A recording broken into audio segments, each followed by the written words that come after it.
Exactly, brother. Exactly. We wouldn't have to worry about those things if we was actually actively working to build our own communities, and then we will be able to be helping our brothers and sisters as they. Sort of, let's go, help out this community. Let's make sure this person can get out of jail. Let's help secure some jobs for the kids over here. None of that sort of, deal or anything.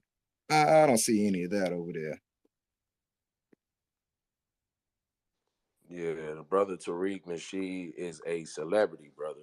He is not a community activist, advocate, organizer. The brother is just literally a celebrity, and he's utilizing the energy that a lot of black people have to donate and try to help community causes. Brother Flash. Yeah, brother, brother. Thanks, brother, man. Brother, borderline. You're trying to mix between buying the land and building the land. Nobody's saying you should build the land in 6 months. At least buy it if you got 1.3 million dollars. And you think that he has to find it in 6 months. He has to find that the space to build it, the location for a black museum that everybody can get to in a tourist attraction sort of way. Y'all mad that it's not done in 6 months. And Buy we the do know, hold on, let's add that while y'all talk about that Lamert Park thing, let's not act like Nipsey Hussle wasn't killed about property. See, I mean, we can get real, right? Like there's a lot of this stuff that is on file. The LA property shit is a thing. So again, I mean, at least come back in 6 months. In 6 months, if he ain't got no plan, no building, no nothing, then I'll concede that the nigga took the money. But I'm gonna give him at least 6 more months. Golly. That's good on your part, but buying the land. That's what we're talking about. Not building up a whole museum. And also, he Right, said but the you have to find a land. Do you know how hard? Brother Dude, I just Borderline. bought a house. Do you know how long I was fighting motherfuckers for houses? They over here bidding 30,000 over asking, 40,000 over. Niggas is tripping out here with property. So it's been a property boom. All I'm saying is give the brother a minute. A minute. Like we are literally at 6 months and 30 seconds counting. Now, brother Borderline, let me say something. That's disingenuous, brother, because the brother put it as if it was a timeline to donate. So he not only told the people that this needed to be done right away they needed to donate. Right away. He put a deadline on it. He was rushing you to donate. It had to be done now. So if you know, as you're stating that, oh, it takes 3 years at times, 4 years, well, then that means you can always be having the donations because you're always trying to reach that goal of being able to afford this property. Now, this brother was stating this as if he had a specific property and land, which he stated he did specific land, and the brother Flash didn't ask for the entire construction of the museum. What he stated was at least have the land of the property bought. Because then if you got the land, then okay, at least he got the land, so we know he spent some money towards the deed. But that hasn't been done, brother.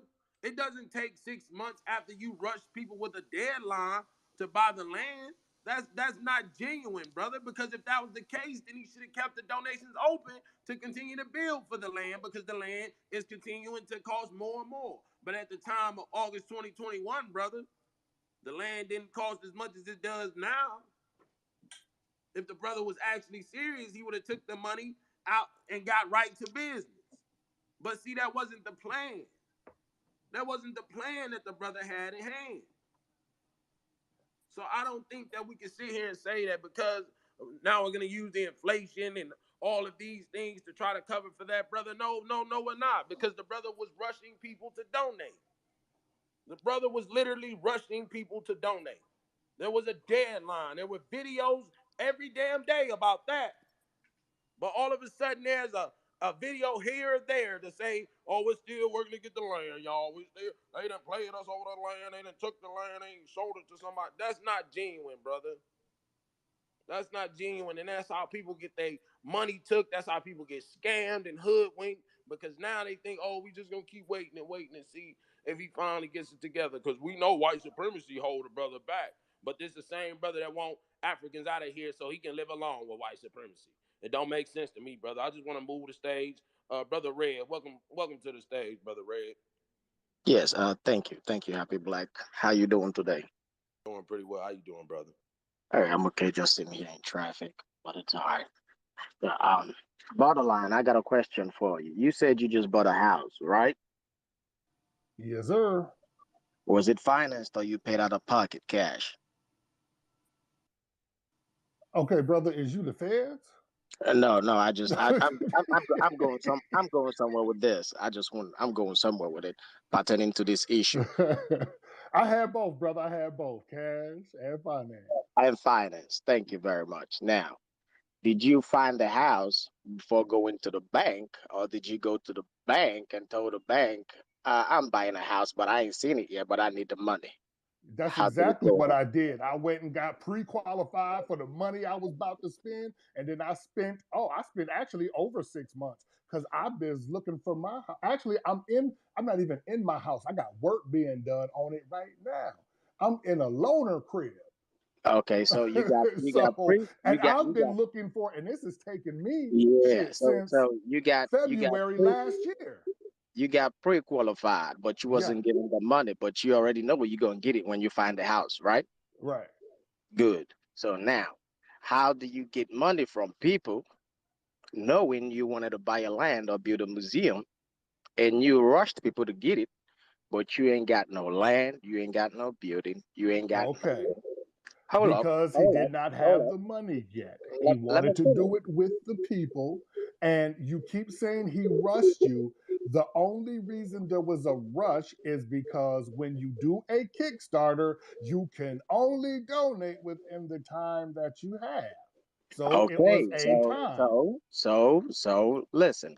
When you ain't got no land, why was you kickstarting a fundraising when you ain't seen The what you same looking reason I for? went and got my money for the house before I went and looked for the house so that I was ready to cop down when I'm ready to cop. I didn't want to go look for shit and then be like, But hey, man, now, wait, hold on. Let me go see if but I can now get you me got some the money. house. But now you found the house and you got the money, right? Yep. But now he got the money and he ain't found no house yet. Yeah, but it took me longer. So I can give him as long as it took me to find my house. Okay, good. All right, let me ask you this. Let me ask you this. You had a blueprint for the house you wanted, right? Yeah. Have you seen the blueprint for the museum? Yes, he actually had a blueprint for the building that he was trying to get in the beginning. He had a whole layout for it. It was a mock layout, but yeah, he had a mock layout for it. Yeah. Okay, he had a mark layup. And after that one failed, have you seen another one? No, he's still looking for property. That's where he's at. He's trying to find a great property to put the museum at, which So is what I would hope he would do. he is going to buy a building or he's going to buy a land and build it. He doesn't know yet. That we're trying to find out. If it becomes too hard to uh, procure building, he's going to build one. That is my understanding. So, so he doesn't know if he wants to buy a land or he wants to buy a building. That's pretty much No, he confusing if wants a you ask me. building, but if that becomes too hard, see, you act like you don't understand English. I want one, but we can settle for the other. You know how that works? Yeah, I know how that works, It's how but you end up with the is family at he the end of the night in the club. is You was trying to he get that one, but you're gonna settle for this one because it's like 3 o'clock, nigga. We got to go. okay? But is he finding a land? Like, has he said, okay, I'm looking for land in so area? Like, okay, he's gonna be in this area, and this is where I'm trying to get a land. Has he said anything like that? Yes, he's actually given two locations to start. He wanted to the most the where he wants to put it is L.A. That's where he wants to put it. He also has the option of going down to Atlanta because Atlanta is a lot cheaper and he could do a lot more business in Atlanta. So that is an option that they might end up to. So yes. Okay, so what's the current move right now? What's the latest update on it? That was the update that they were looking for the buildings. And so I would expect an update within a month or two on potential locations. And like I said, if a year comes and I don't have a finalized location, um, like I said, some groundbreaking something going on, then yeah, I'll have a problem.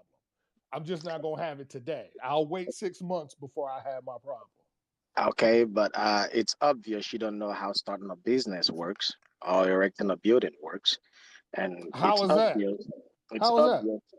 It's also obvious you don't know you're being hoodwinked and scammed, because I didn't donate everything. no money, nigga. So how am I being hoodwinked and scammed? I'm a grown man. I don't follow no nigga. I didn't donate no money to that nigga. I'm not arguing for that nigga. I'm just arguing for the concepts that I know are right and wrong. And he just happens to be on that side right now. And I enjoy chatting with happy black nationalists because I like his perspective. I Do like you how know? real he is with brothers. So that's Do what you I'm know? doing. Do you know what he's been doing more lately? Apparently you do. If Yeah. he's my leader, why do you know so much more about the nigga than I do? Well, because But you don't know nothing about what he said he was gonna do with the business. You know all he's the a negative shit. well, he's a movie star, so every now and then I see something from him. Every now and then come down. Okay, so now name one movie star who has done more for black people than Tariq Nasheed. Well, Let's just start there. Let's say he is scamming well, you. Let's he say ain't. he Yeah, is yeah. scamming you. Let me say this: he ain't done nothing. Shit, nothing. Okay, so Zero. he didn't Nothing. get people out of jail who were protesting. Name Well, one motherfucker who got people out of jail who were protesting. y'all got NAACP who do that. Free They lawyers, don't they do get shit. They people do out of shit for jail. Mexicans. No, they do If you that don't for get black your ass out people. of here with that It's NAACP on the shit. news all the time. They do shit for black people. It's on the news Okay, all the time. now So somebody on the why are you narcotics. See, saying that's they're what I'm doing it talking for about. Mexicans? You No, this is the Tariq problem. Nasheed is You're scamming you, but the always NCAA or the NAACP ain't scamming you all this time. no. You You asked me a probably like question the and I Congressional Black answered you. Caucus too, right? No, you asked me a question and I answered you. You said he got people out of jail, and I told you these people do get black people out of jail too. So But I asked you it about a ain't my star. business. I didn't ask you about an organization. I asked you about, and you said he was a movie star. So tell me the movie stars that do what Tariq do. Tell me the movie stars that at least gave you Black History for $50, nigga. You know how Well, many $50? How many movies have you y'all paid for? You go y'all got watch Cardi white B Marvel getting people Studio out of movies jail. every year, nigga. How Gotta many be Marvel go, Studio gotta you be. pay more than $50 for movies? So you've been scammed, my nigga, by white people who hate you because you go to movies and pay. The fuck I, is you talking about? Calm I down, my don't. brother. You don't Calm down. know if I go to the movies, brother. You don't know nothing about that one. And besides, if I go to the movie or I try to buy a movie, I keep it. It's entertainment. That's why it's called entertainment, my nigga. That's something you don't understand. It's why it's called entertainment for my Okay, viewing pleasure or listening pleasure. when he sells information, that's bad. So Well, you buying entertainment is he is okay, but selling him selling misinformation. information is No, he bad. is selling That's what you're misinformation. saying. He is So selling when he sell you misinformation hidden that colors, is he very bad. But when dangerous. you go watch And let me Spider tell Man, you, that's good. let me tell you why he started selling this misinformation. Because all these years, y'all say, Selling "Oh, what mis? So now hidden colors is let me finish. misinformation. Let me See, finish. Let him now finish, you going down a whole nother borderline. Can you road. let him I get the don't know what question you're talking out? about. All these years, you said he's been fighting white supremacy. He's been talking about Hispanics, Mexican, Europeans. Do you know why he switched? Do He you want me to tell didn't you why he switch. switched? That's the problem. He didn't switch. He just Yes, talking he about did. somebody right now. No, He no, talked about no. homosexuals for a while. Well, When the dude down there in Chicago was lying, talking about he got do beat up by the you two know dudes, why he he talked switched? about them for a long time. Then he moved No, on. you said earlier that he has been talking that he just switched to Africans about 6 weeks ago, or 6 feet and 30 seconds, or whatever. Do you know why he switched? Yeah, because they started talking about reparations, immigration, and then the African immigrants came to the room talking shit. The No. Hispanic immigrants didn't come to the room talking shit. The white immigrants didn't come talking shit. Only the Africans came talking shit. And then he was arguing back and forth. So now what you have is two petty motherfuckers going back and forth. And Tariq Nasheed petty than the motherfucker. Now I can't stand on that for him. That's his shit. That But is Now, facts. let me tell you why he switched. He switched because it's profitable. he was Because all these already years, profitable. That's what I'm saying. You act no, like this nigga no, ain't been rich. He been rich. No, You no, talking about profit? Didn't he just scam $1 million? What did he need to do if no, he just scammed a million? no. Come on, Uh, B. look, You let got me to Yeah. tell you. make it Let, make let me sense tell Hold you up, now. hold up, something. hold up, guys. Hold up, guys. All right. Appreciate you, Brother Red. We want to move the stage around a little bit. We got some new folk that have joined the stage. Brother T, you wanted to jump in there? Yeah, man. I I think I agree with Borderline, and I see that because Borderline is not going with the narrative, everybody want to attack that brother. That don't even make no sense. First of all, I'm more so on what Borderline is saying. I don't follow Tariq like that. I didn't donate to the museum. I don't be giving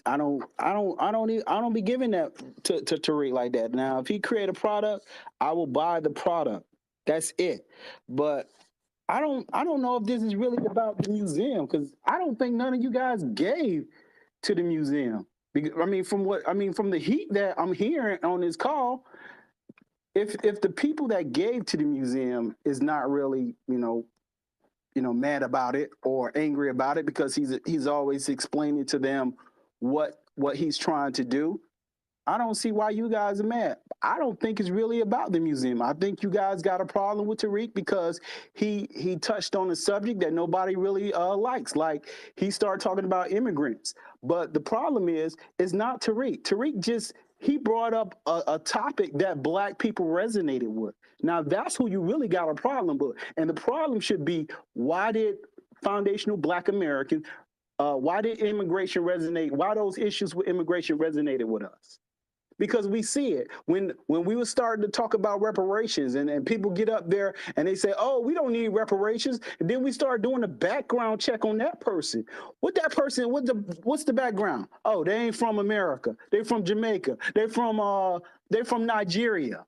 Like, you think Tariq did that? Tariq ain't do that. He just pointed it out, and a lot of other foundational black Americans start seeing that as well. It ain't Tariq that's your problem, man. If you got a problem, it's with us, foundational black Americans. And ain't nothing really y'all could do about it. Nobody's gonna be voting like we've been voting to say, okay, yeah, we want immigrants to come into this country. That's been black Americans. We've been pushing for black immigrants, for black immigrants to be included when they start letting immigrants in. But we don't see the benefit for us, and that's what actually kicked off all this immigrant stuff. I think it was. Yeah, brother. So you stated you don't follow Tariq Nasheed, yet here you are calling yourself a foundational black American. Brother, you are an African American, you are black. There is no foundational to the name. Brother, you can try to cloak yourself in red, white, and blue all you want, brother. It's not going to save you from the terrors outside from white supremacy. Now, here you are also bringing up the topic we have heard ad nauseum over the last 3 weeks since he has really stepped it up, because that's why it's been going on like it has been, because he stepped it up a little bit. See, just as the brother Flash and all the other brothers have, brother Red and Sony B have told him, is that he's been doing this for quite a while now. But see, now he's put concentrated effort into it because he was working with Yvette Carnell and ADOS, who are working with right wing white supremacists who are against immigrants as well. But you know why they're against immigrants? Because they want white to stay pure. You're against African immigrants. You didn't say a goddamn thing about the Asians that you're about to go to buy that backwood to smoke this evening. You didn't say anything about the Asians where your girl is going to get that hair and her nails done, and she might get her ass beat by them if she get out of line. You didn't say anything about that, brother. You didn't say anything about the whites who continue to make sure that you don't get reparations. It has absolutely nothing to do with African immigrants. You have been played a fool, made into the psyop, brother. They control your emotions right now. So I know you're a supporter of Tariq Nasheed, brother, because you have used the same rhetoric that all of them use. You have bypassed all of white supremacy's ills against you to talk about how the African immigrant is the reason why you're not getting reparations because an African coon went on TV and said, Oh, I don't think they should get reparations. When it's been African coons all my life saying we shouldn't get reparations. All my life. But now, because the coons have been replaced from their jobs by the first and second generation, now they're upset and they're weaponizing you, a regular black man who got a job or owns his own, and they're saying, oh, the African's gonna take that from you. You have got to be kidding me. So, yes, brother, we do have a problem with the brother Tariq Nasheed because he is weaponizing anti African rhetoric and anti black racism against his own people, tricking your brain and make you believe that Africans are the ones you should be concerned with. So since Brother Borderline is speaking as if he's Tariq Nasheed, we're asking him questions as if he's Tariq Nasheed. Because to know so much about how this man thinks and feels and things that he was thinking when he took that $1 million, he took that $1 million and said there would be progress on a museum. And we're worried about it, brother, because when you allow the masses to be fooled, it can cause a dangerous situation. When I'm you a have black pocket. Americans, brother, I'm still talking, brother. When you have black Americans running around weaponizing anti black racism against their own people, after we know what white supremacy will do to us in this country, now we're worried about Africans instead of white supremacy.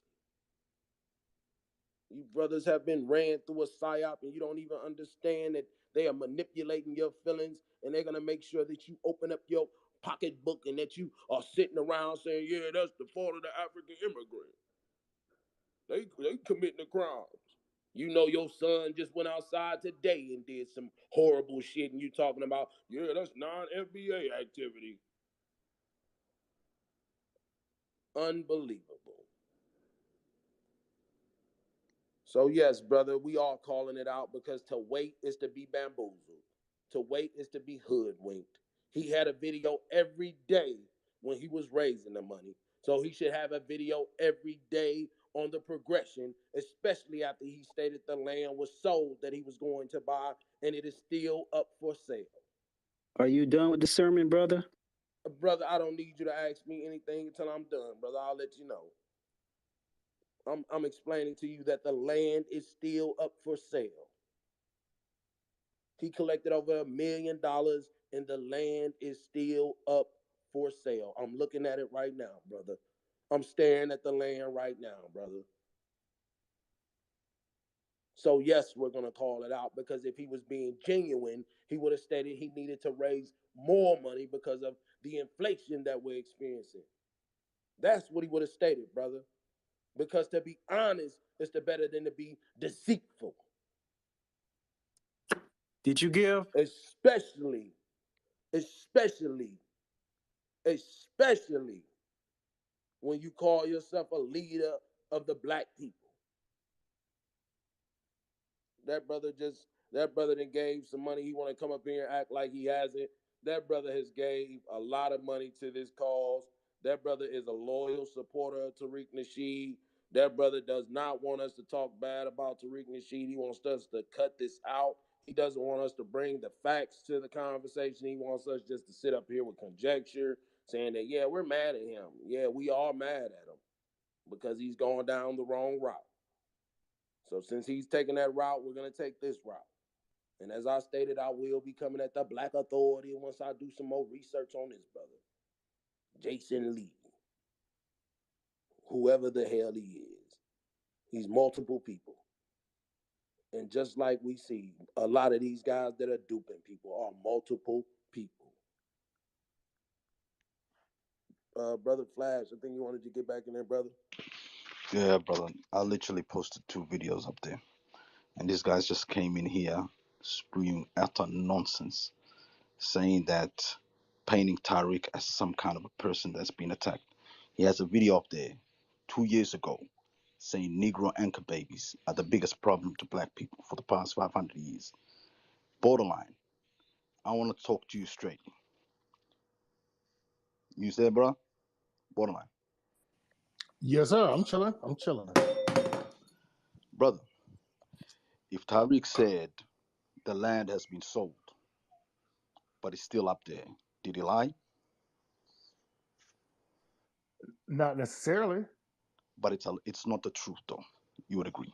No, that's not the truth, nigga. Because if you come to me and I tell you something and then that's the information you have, are you lying, nigga? Or are you just repeating If what I you if I know? say if I say You're repeating what you no, know. no, So no, you be have quiet. to go show Hold up, me hold up. where what the people said in that meeting, my nigga. You're not being The video's up there. man, you just The making up video's shit. up there. You're making up a Hold scenario that up. fits what you Why you want, getting B. triggered, man? I'm asking No, simple I'm questions. not. I'm Yeah, just not brother going to borderline, Why brother you argue getting borderline. triggered? dumb Can you stuff. allow brother borderline? Can you allow him to ask the questions, brother? This man getting triggered like he's Tariq's wife or something, man. What's going on? Relax, man. I'm asking you a simple question. If I say McDonald's has been blown up, and you check the news and McDonald's and your local station hasn't been blown up, then that's not the truth, is it? But that doesn't mean the person lies. If his brother told him that McDonald's blowed up and he told you, it's not a lie from him, nigga. What are you talking What's why about? you bringing his brother in it? Okay, He went so to the what I'm trying to say agency. to you is It's guess what? directly with him. Let's look at He it like went to the this. Hold on. McDonald's. Let's He look at seen no, it, let me answer and he your said he question, blown it bruh. up. Let me answer your question. Calm down, my nigga. No, I'm Calm calm. down. All right, Okay. listen, I'm going So slow level, let's brother. talk about black people in Oh, America. Are you telling me that black people in America have never went into a white office building, tried to buy something, and white people told them it wasn't available? That's what you telling me? oh, so it's discrimination now. How come he didn't file discrimination? Do we all file discrimination? Nigga, I'm discriminated against every fucking year, every week. Oh, no, no, I no. don't But you file got proof. suits, But nigga. Tariq's got The proof fuck is you that the talking land about? hasn't been sold, and they told him the land has been sold. He's Nigga, do got you know proof. how racism works? I don't have to sell you shit, nigga. The fuck is you talking about? I tell you what I want to tell you. Oh, If no, you no, want no, to no, buy no, no, my no. shit, I can Tariq, sell it nah, to you that's or I can't Tariq. sell it If to he you. can prove that the land that they told him it's been bought and they didn't, why? No, no. What I want you to do is go talk to the white people who own it and then let them tell you what they told Tariq, nigga. Get some real information, not your fucked up ass made up shit, nigga. Don't make up a Wow. scenario and then be Wow, this. mad that I'm not gonna ride with your scenario. Oh, look at this, man. You're Come getting with Now wait a real. second. Now wait a second. Now wait a second. Brother Flash brings up a good point. Borderline, he lied, brother. I don't know why you're getting so upset, brother Borderline, unless you are Tariq. Again, I don't understand why this would bother you so much. And if any of the other FBA folk want to come on up and speak, please request to speak. Because I know some of y'all have given y'all money to Tariq Nasheed. And as we can see through the brother Borderline, who supports him heavy, and I'm pretty sure brother Borderline gave some money to the organization. There's no doubt about it. Brother Borderline can say whatever he wants. Happy Black Nationalist knows that somebody that's defending that brother, just like the other brother that came up here, they gave some money and they are involved in this, so they don't want us speaking on it because they feel as if we're attacking their leader. But that's what we're here to do because he's literally running a psyop operation against his own people because they're African. This brother is not someone to be protected. And I just, before we get back to the conversation, Flash, I'm gonna let you on Borderline finish, but here's some facts to what brother Flash is stating. If you could just give me just a second, we're gonna listen to Tariq Nasheed himself.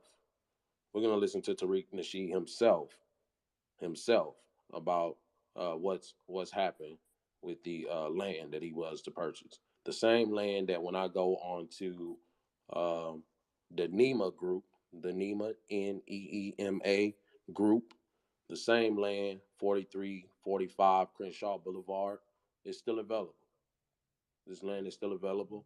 And borderline, you're right. I will reach out to these people and I will see if they will have a conversation about with me about um, what happened with that purchase that the brother Tariq Nasheed was trying to make. Because if what you're stating is correct and he was discriminated against, then we want to help the brother because we want to see that museum meticulate. So, but before I can get to that, brother, let me just I'm sending in interested in this property note too, just so they can contact me back, brother. But let me get to this video of Tariq Nasheed. Give me just a second. Let's make history. Let's take control of our own community and our own history. Get involved with the Hidden History Museum right now.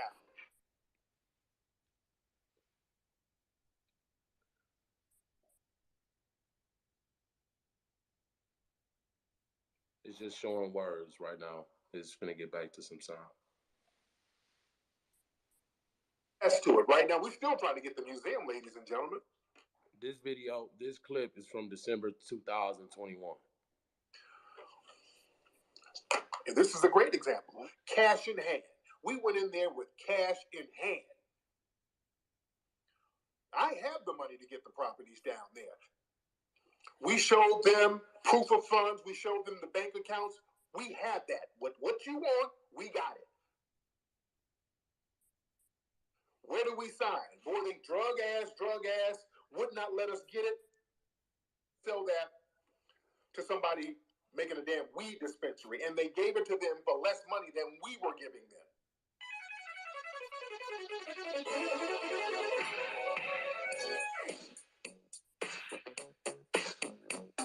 Okay, so that's Tariq Nasheed in his own words that the land was bought by someone to open a weed dispensary. So again, when we check the property, that's not the case. So brother Borderline, he lied. He lied. That's not true. That brother, we literally just listened to the brother words from December 2021, brother. I'm not making this up. That was his voice. That was his face. I'm watching the video, brother.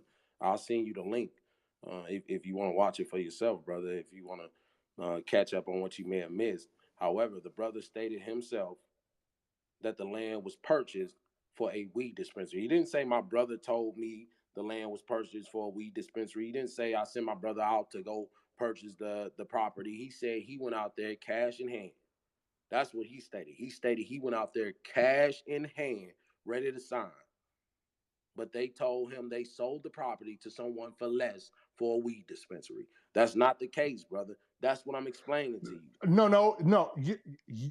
You're saying that they didn't tell him that? That's what you're saying. You're saying they didn't tell him that. That's what you're saying. That's what I'm saying. Okay, and Because that's he could have your listen, brother, opinion. because I brother, hold was up. not in that meeting. I don't Right, know. I right, can't brother. argue. But how do you? But well, what are you defending about how we know what they told him when that's what he said I'm they only told him, defending an accusation. brother? Listen, brother, Borderline.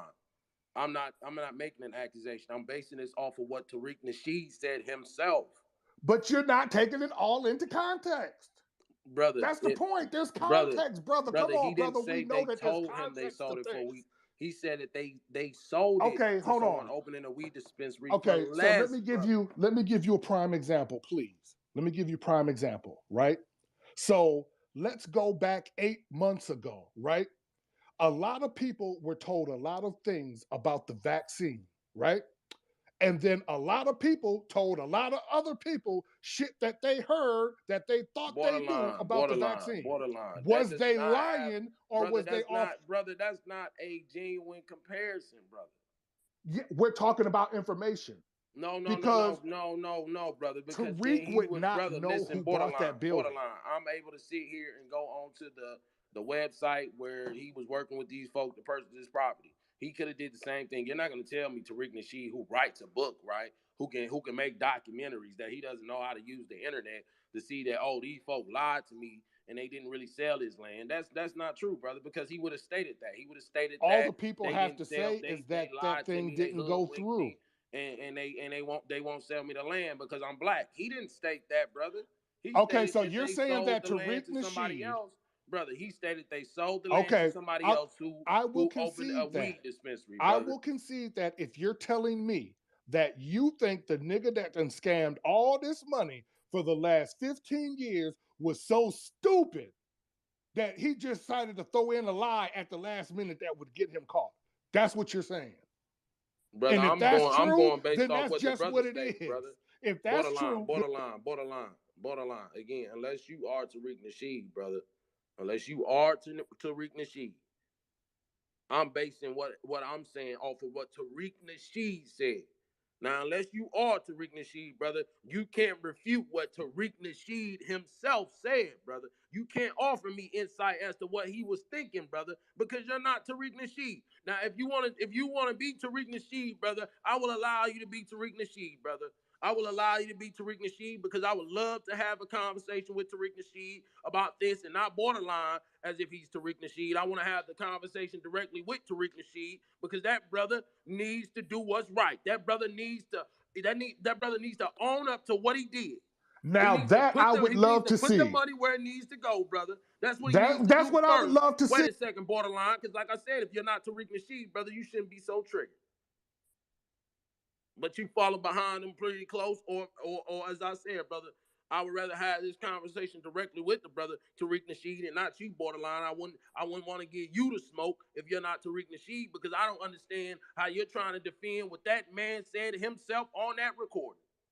I don't understand how you're trying to defend that brother, borderline, because that brother said that I didn't make that up. You're steady saying I made that up. I didn't make that up. That's why I decided to play the video because I wanted you to hear his voice for yourself. You know how Tariq Nasheed sounds, borderline.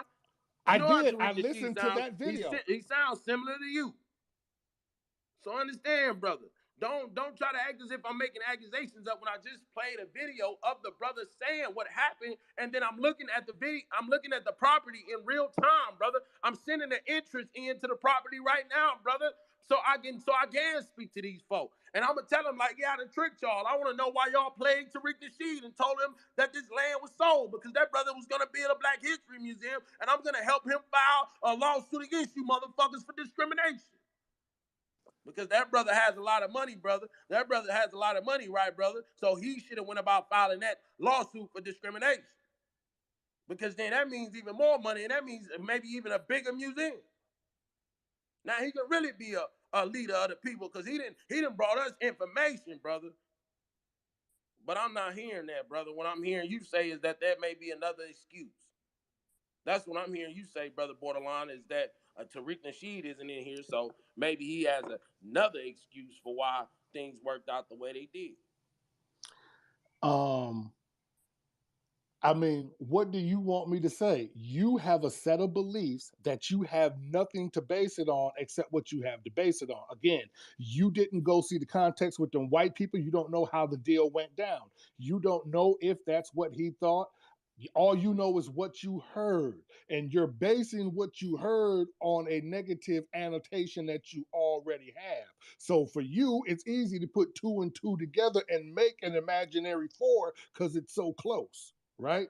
But for me, I'm a logical man. See, I don't convict a nigga on nothing but straight up facts. So at the point, if I was you, and I feel so strong about the nigga because see, I understand racism. And what you're saying is you make it sound like it's something very hard to understand, right? Like as if because see, it's not necessarily racism not to sell you something. White people don't have to sell you a building, right? They don't have to. They can tell you, nope, I'm gonna accept another offer. And then guess what? They don't have to accept that offer. And that's not racism. And you're not gonna get a case in jail, a case in court based on that. You dig? So, yes, it sounds good. But all we're talking about is He said that's if the he said they nigga sold it. lied or He not. said that And nobody knows until they go talk to that white person. Now, again, I didn't donate no money and it ain't that big a deal to me. So I wasn't going to worry about it for another 6 months to a year and a half. Then I'd have start saying, damn, where Tariq got that damn money at? that's when Tariq is I'd have leaving. start That's when clowning him. Tariq is leaving. He's leaving. Yeah, that's when he's heading out. Okay, then he heads out. And I mean, I don't understand. Y'all, like, I He mean, said he even said that he even if sold the hold on, I land. look at Some it like guys this, bought it. especially happy. Hold He's on, let's say happy black nationalists. Let's look at it this way. If you love black people so much, hell, white people be scamming. You know how much Black Lives Matter than just scammed out of niggas, and that was niggas and white people and non-FBA. There was a lot of non-FBA women in the movement, Black Lives Matter, that just stole billions from niggas. Tariq didn't steal billions from niggas. He asked niggas for some money for a motherfucking museum. I'ma get a nigga a few minutes to build a museum. Now, oh, and let me just add that too about the financing. He did say in the beginning that the $1 million was only the beginning. He did say that was only the beginning. He was going to be putting his own money in, and he wanted to see if the people wanted it. If the people The wanted beginning it, to he was purchase going to the go land. down. Let's get down. Beginning to purchase the land. Like I said, talk to me in 6 months. If he hasn't purchased land in 6 months, then I'll be right here with y'all saying, man, fuck that nigga. What you doing with that money, man? Bro, you're trying to act like we Yeah, didn't hear him the say. only hold up. Because Hold up. The only problem with you steady saying waiting 6 months is that's exactly what white supremacy does. Keep waiting, keep waiting, keep waiting. So everything that you're saying, brother Borderline, sounds like white supremacy rhetoric to me. Let's worry about non-FBAs. Let's worry about all this stuff over here. Don't look over there at what Tariq Nasheed is doing, even though he's practicing in the same belief as Black Lives Matter. I mean, you're right. I'm a happy black nationalist. I got smoke for Black Lives Matter. Those women definitely did exactly what you stated. They definitely profited off the deaths of black men while pushing anti-black men rhetoric. So I definitely agree with that, brother. However, two wrongs don't make a right, brother. Two wrongs don't make a right. It doesn't mean that I'm gonna not have smoke for the brother that's out here weaponizing non-FBA, all this stuff against folks, and having black people more mad at Africans. Black Lives Matter. One thing I can say, at least they had you focused on the target. You was mad at white supremacy. You was mad at the structure that was causing your destruction in the streets. So I'm not gonna give Tariq Nasheed a pass because he's not Black Lives Matter. When all the time I get on this app, I see niggas running around with American flags, disrespecting those who ain't got one in their profile. So I don't give a damn about Black Lives Matter when I'm talking about Tariq Nasheed scamming $1 million+ out of 11,000 plus people because they felt as if he was actually about to bring a museum that was going to talk about our history. So So if he that actually doesn't hold builds up, a brother. Hold up, museum, brother. are you That gonna doesn't hold a hold up, brother. space? Hold up, brother. That doesn't get a pass, brother. And waiting 6 months, a year and a half, 2 years. You said 3 years at first, brother. You know what that would mean waiting that long? Nobody remembers they gave that money to that museum. That's the That thing was about for a money. These finished are product. individual people that gave 20, 50, $100. That's just like money you spend on your bills. You don't think about it a month later, 2 months later, 6 months, a year later. He's already deflected their attention to focusing on Africans and their migration to the Americas. That's the focus of FBA and Tariq, because he knows he doesn't want anybody focusing on the misdevious things that he's doing out here when he's fooling folk into opening up their pocketbooks for things that have no merit. So if he would have just told the truth and said that they didn't allow us to purchase the land because they were being racist, not going into all this story about who bought the land and what they're going to use it for, cash in hand. That's being devious, brother. That ain't being honest. I want to let the sister Miriam. How you doing, sister? Hi, Happy. Thank you. So, I just wanted to say that I think it's good that you're going hard for him on this museum because this is a man who spent 12 hours on a space, um, tearing us up to shreds, immigrants and non-FBA. And that's the first time I came across him because I was attracted to the title of the space. It was about immigration, and it was about black people talking about it. So I was just curious. And then since then, I mean, for me, what's happening now is karma. People don't trust him because he doesn't want people, he wants people to look at us with mistrust, the kind of words that he was using about us. And you're probably the second person, Happy, in my whole life that I've ever come across that's defended Africans. And I appreciate that. But what I want to say about this museum, I didn't put money into that museum, but you made us. I mean, this guy, he's made us his business, so I'm making this my business. And I think that if you look at the museum, just look at his business model generally. He's made FBA like a trademark. And, if he was doing that in the interest of the people, you don't do that in your personal name. You don't even do it for a heritage. He filed an application, put it in his personal name, and these are people that were sold as real property. Now they're your intellectual property in your name. Why not in their name? That's why when he talks about immigrants, I know he's not doing it in the interests of anyone except for himself, because he's treating them just like they've always been treated, like property, and then using us to get, like, to trend and to get them angry and wound up, and it has real life effects.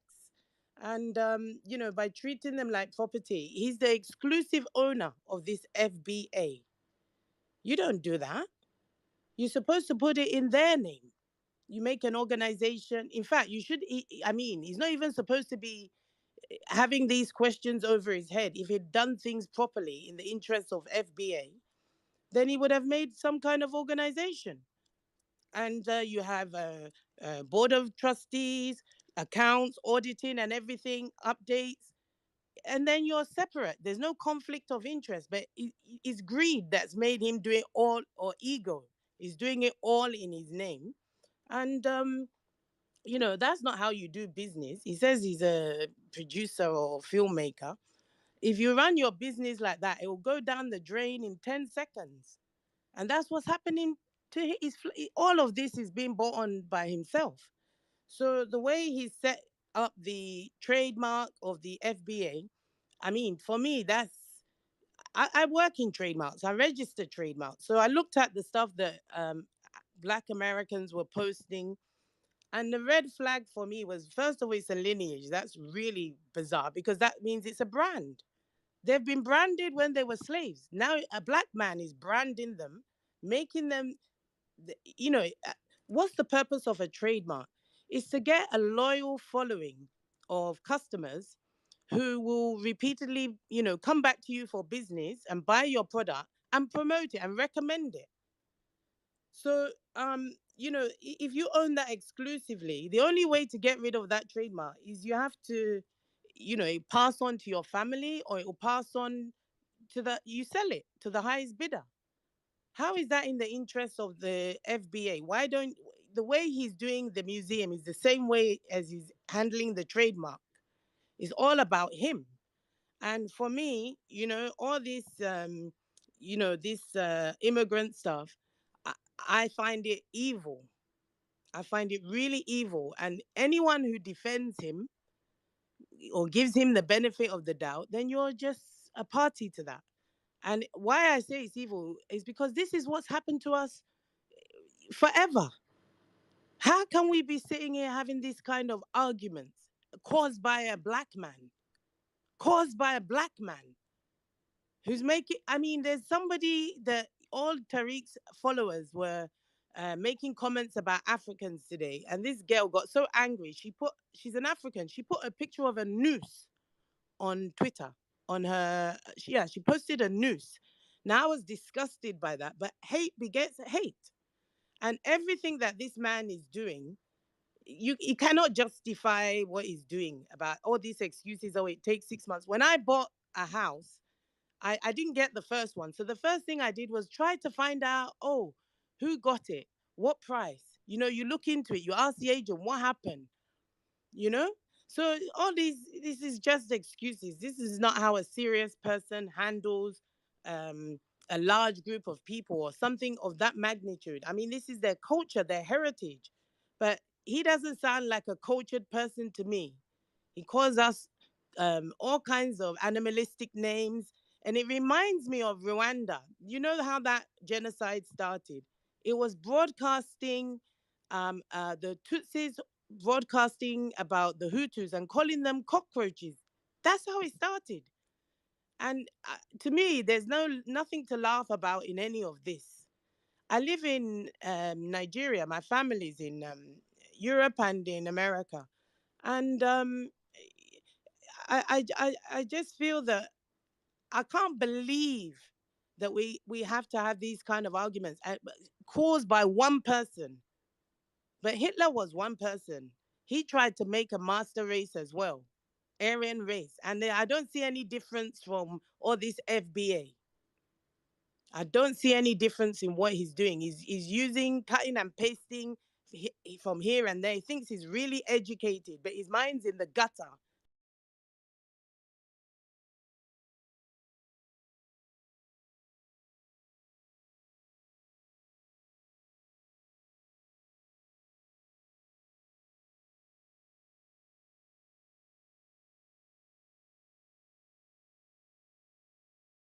That's where the rest of him will end up.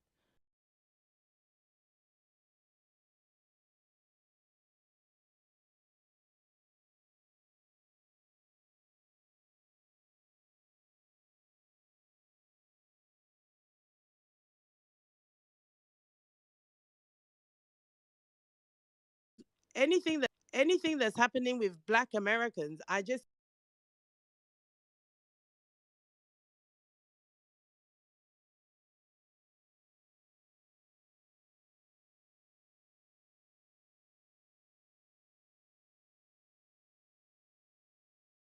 oh, what are they doing?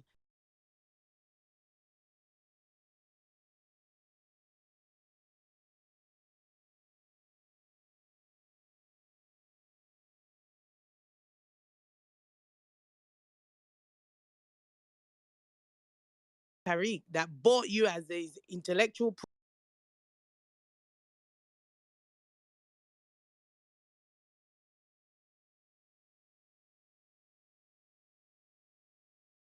Bigger out until he has the balls to stand to me face to face and talk about the things that he is doing to our community. Because one thing that brother may think is that this will stop or that I'm gonna end what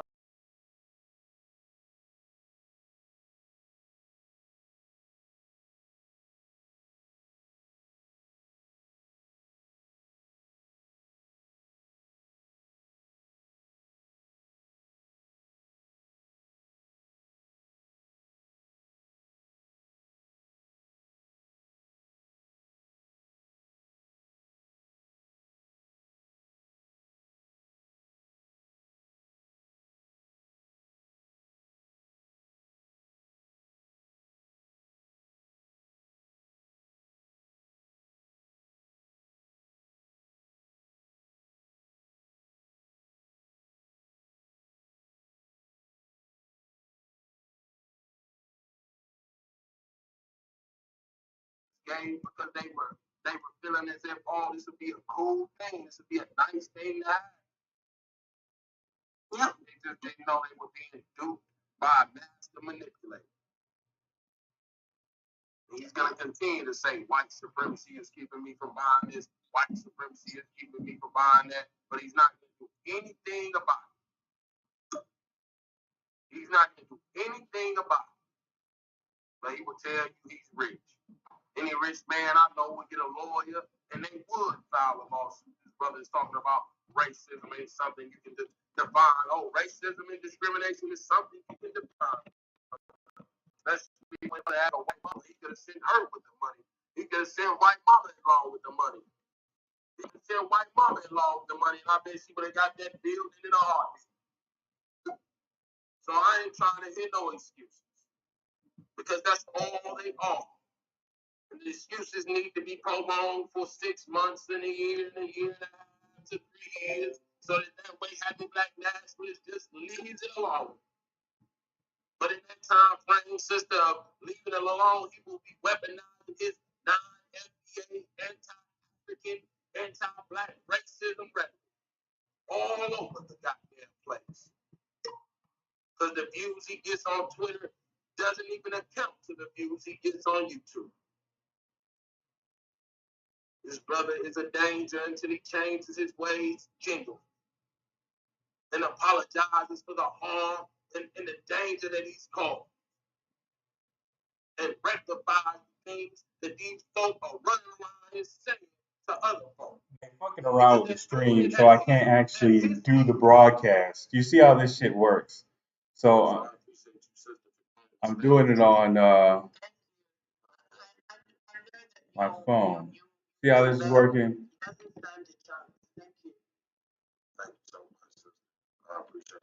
See this?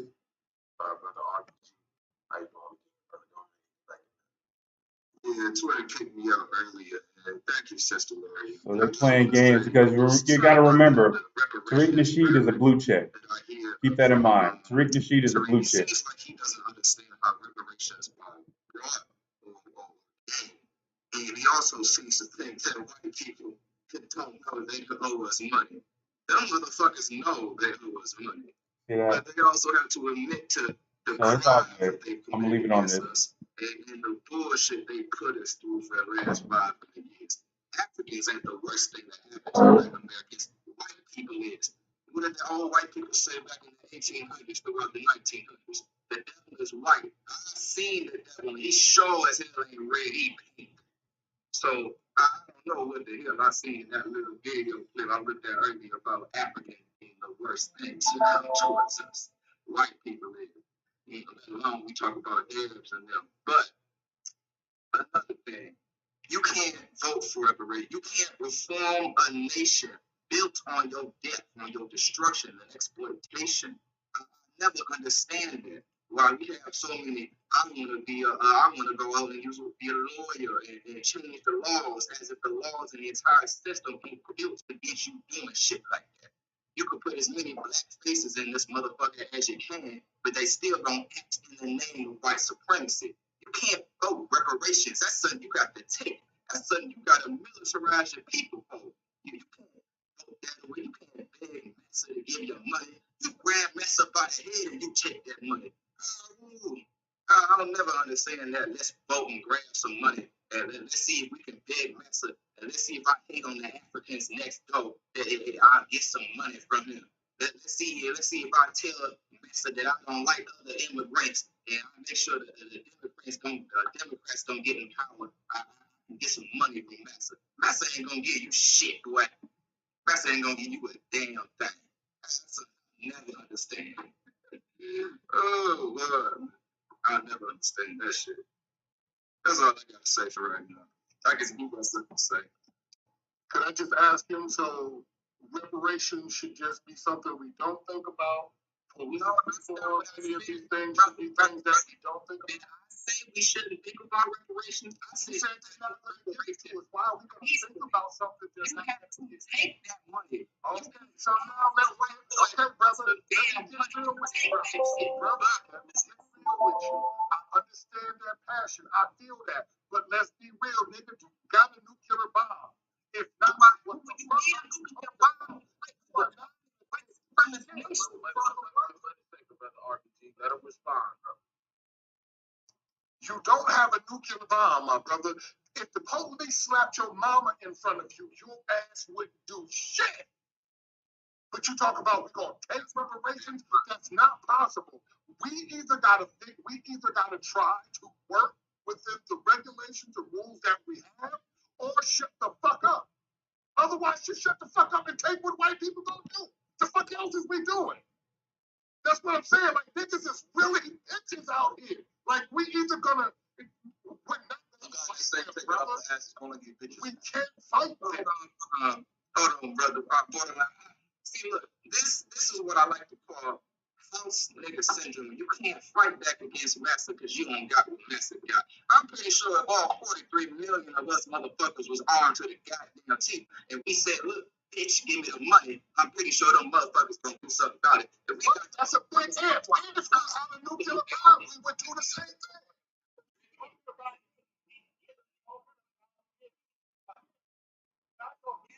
Yeah, so you should be in there trying to No, we're gonna talk real solution. Let's not talk fantasy land. Let's not talk fantasy land.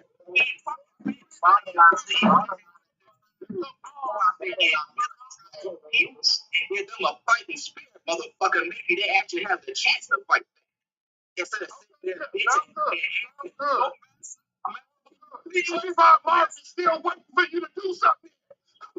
What happened? Still waiting for you to do something. Go do something. All that. Borderline still got a police already. That's why we ain't got a speaker up there. Borderline the wrong person to be telling to go fight mafia. You should understand this. That's the funny thing, nigga. I'm the only one that do it. Nigga, you see my profile, all I say is the real shit, homie. I'm not you. You niggas in here fighting Tariq Nasheed. I'm out there fighting them. I don't give a fuck about it. Well, that's because, brother, Tariq Nasheed is fighting out. That brother ain't fighting white supremacy. That brother is literally fighting out. So I don't know what you're in here fighting out. Borderline, you sound just like Tariq Nasheed. I swear it sounds like you got all your talking points, the side of your voice, all from Tariq Nasheed. Because you know Tariq Nasheed, I think, better than he may know himself. Because Tariq Nasheed isn't fighting white supremacy, brother Borderline. And you got that from 3 videos. You said you got that from 3 videos, brother. You said you got that from. You said you got what Tariq is doing from 3 videos. That was your word. No, brother, not 3 videos, brother. This brother is posting countless videos, brother, over, and especially like I said. And so you never heard him talk about Ed Buck? You never heard him talk about the Hispanics? Listen, brother, to Borderline. Listen, brother. Since I started looking at the brother Tariq Nasheed Twitter page, from my suspended account in 2020, brother. I said this brother Tariq Nasheed, at first he was on time like everybody because it was going down, but then as the 2021 hit, all I kept seeing was. And you was already 18 years late. Wait a second, brother. I don't care how long he's been fighting white supremacy if he's decided to start helping it, brother. I don't care about that, brother. If he decided to turn around on destroying white supremacy and said that don't make as much money as aiding in white supremacy and saying, fuck it, I'm going to just do what I need to do to set my feet up and be comfortable. So, shit, I don't give a damn about these ignorant Negroes. That's what it seems like to me, what he's doing now, brother. So I can understand what you're saying. He's fought white supremacy in the past, brother, but he's not doing it now. But you just made up a wait a second. I'm speaking. Wait a second. A post here and there, brother, is not fighting white supremacy. That is not fighting white supremacy, brother, especially when he's weaponizing anti-black racism rhetoric against Africa. So he's aiming at white supremacy. He's aiming in, and all of the while he's aiming at white supremacy, he's duping his people. So he's double dipping in white supremacy, brother. He's double dipping. He's not only weaponizing anti-black racism against Africans, he's also duping the very same people that follow him. So it seems to me as if he hates African Americans and Africans. Because as I stated, we know about the brother's mother-in-law. We know there was no mention of white and black kids not being foundational American, but there was specific mention of African and black children not being foundational black American. Now you make that make sense, brother.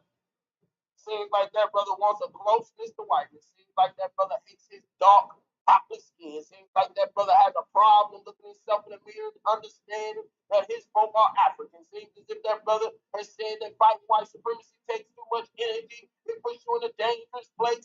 People will take you out early, so I might as well go ahead and get in line with the rest of them. That's what it seems like to me, brother.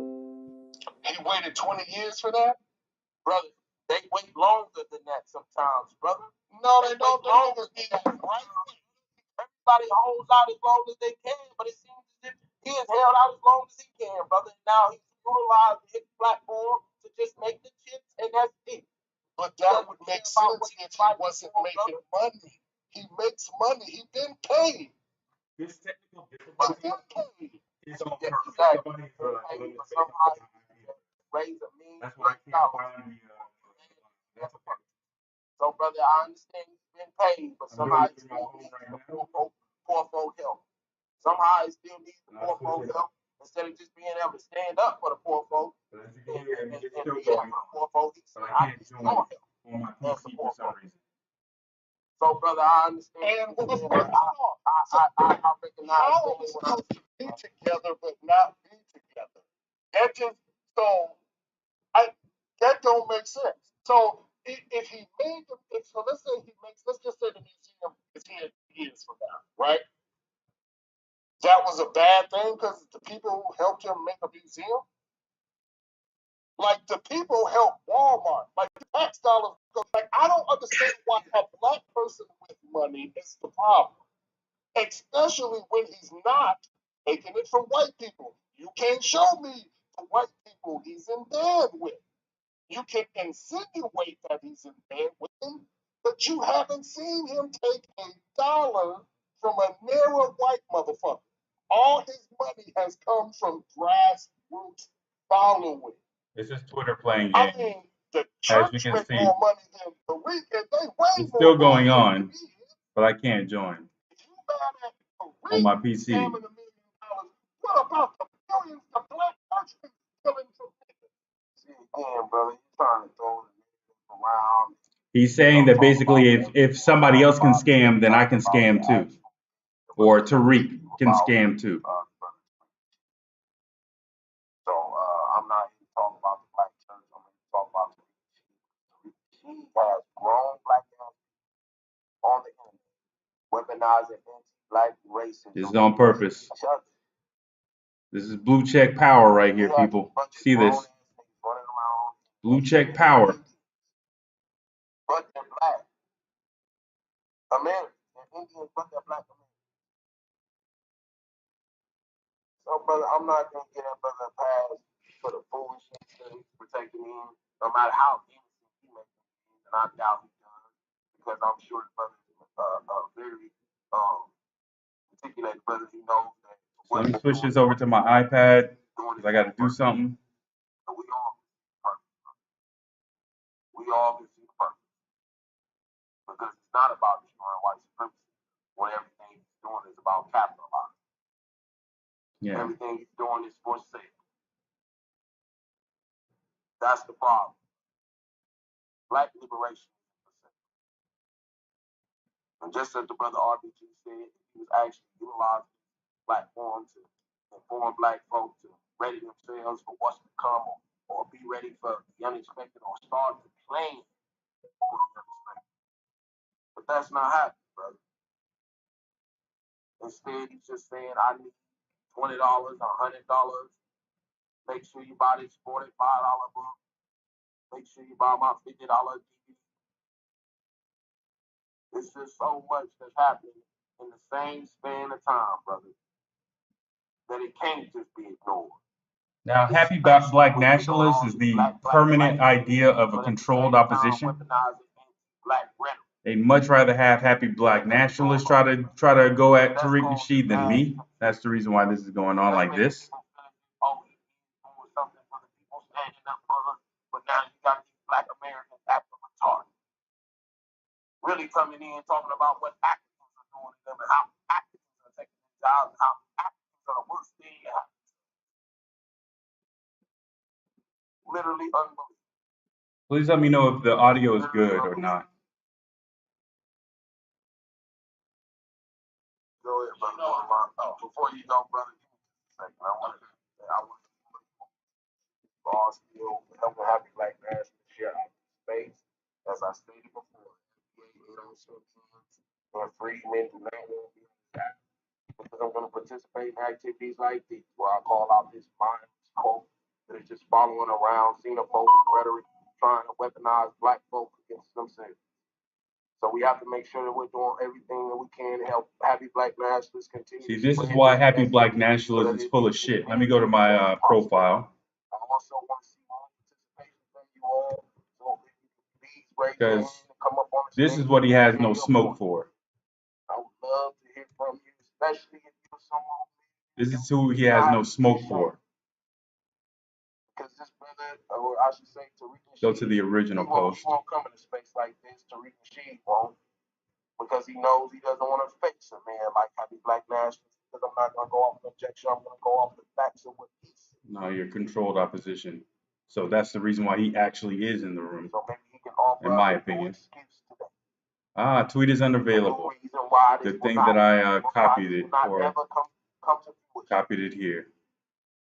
So this is what Happy Black Nationalist doesn't have smoke Folks on for. the stage, if we can. Let me just see who this brother is right here. FBA Get Crypto. FBA Get Crypto.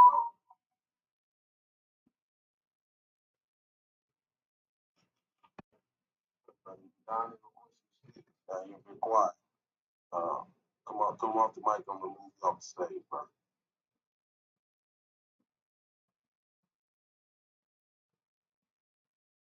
FBA Pop.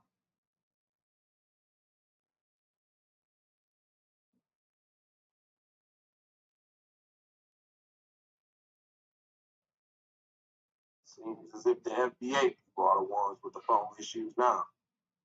How's that working out, borderline? What kind of phones you think they got? I don't know. I hope they don't got them Samsungs.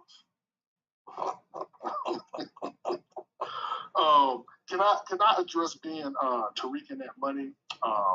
There's something that I was thinking about because you played that video earlier, and Malcolm X told you about the broke people who were trying to do for people, right? So it would be better if Tariq died broke, like Francis Post, like all the rest of our elders have been dying broke. Borderline, yeah, phone issue, brother. Give me just a second. I want to see this brother keeps requesting to speak. I'm gonna have to kick him out the room. He doesn't say anything this time. FDA Get Crypto. FDA Get Crypto. Hello? Yes. Yeah, man, y'all sitting up in this motherfucker hating on Tariq, man. Y'all ought to be ashamed of y'allself.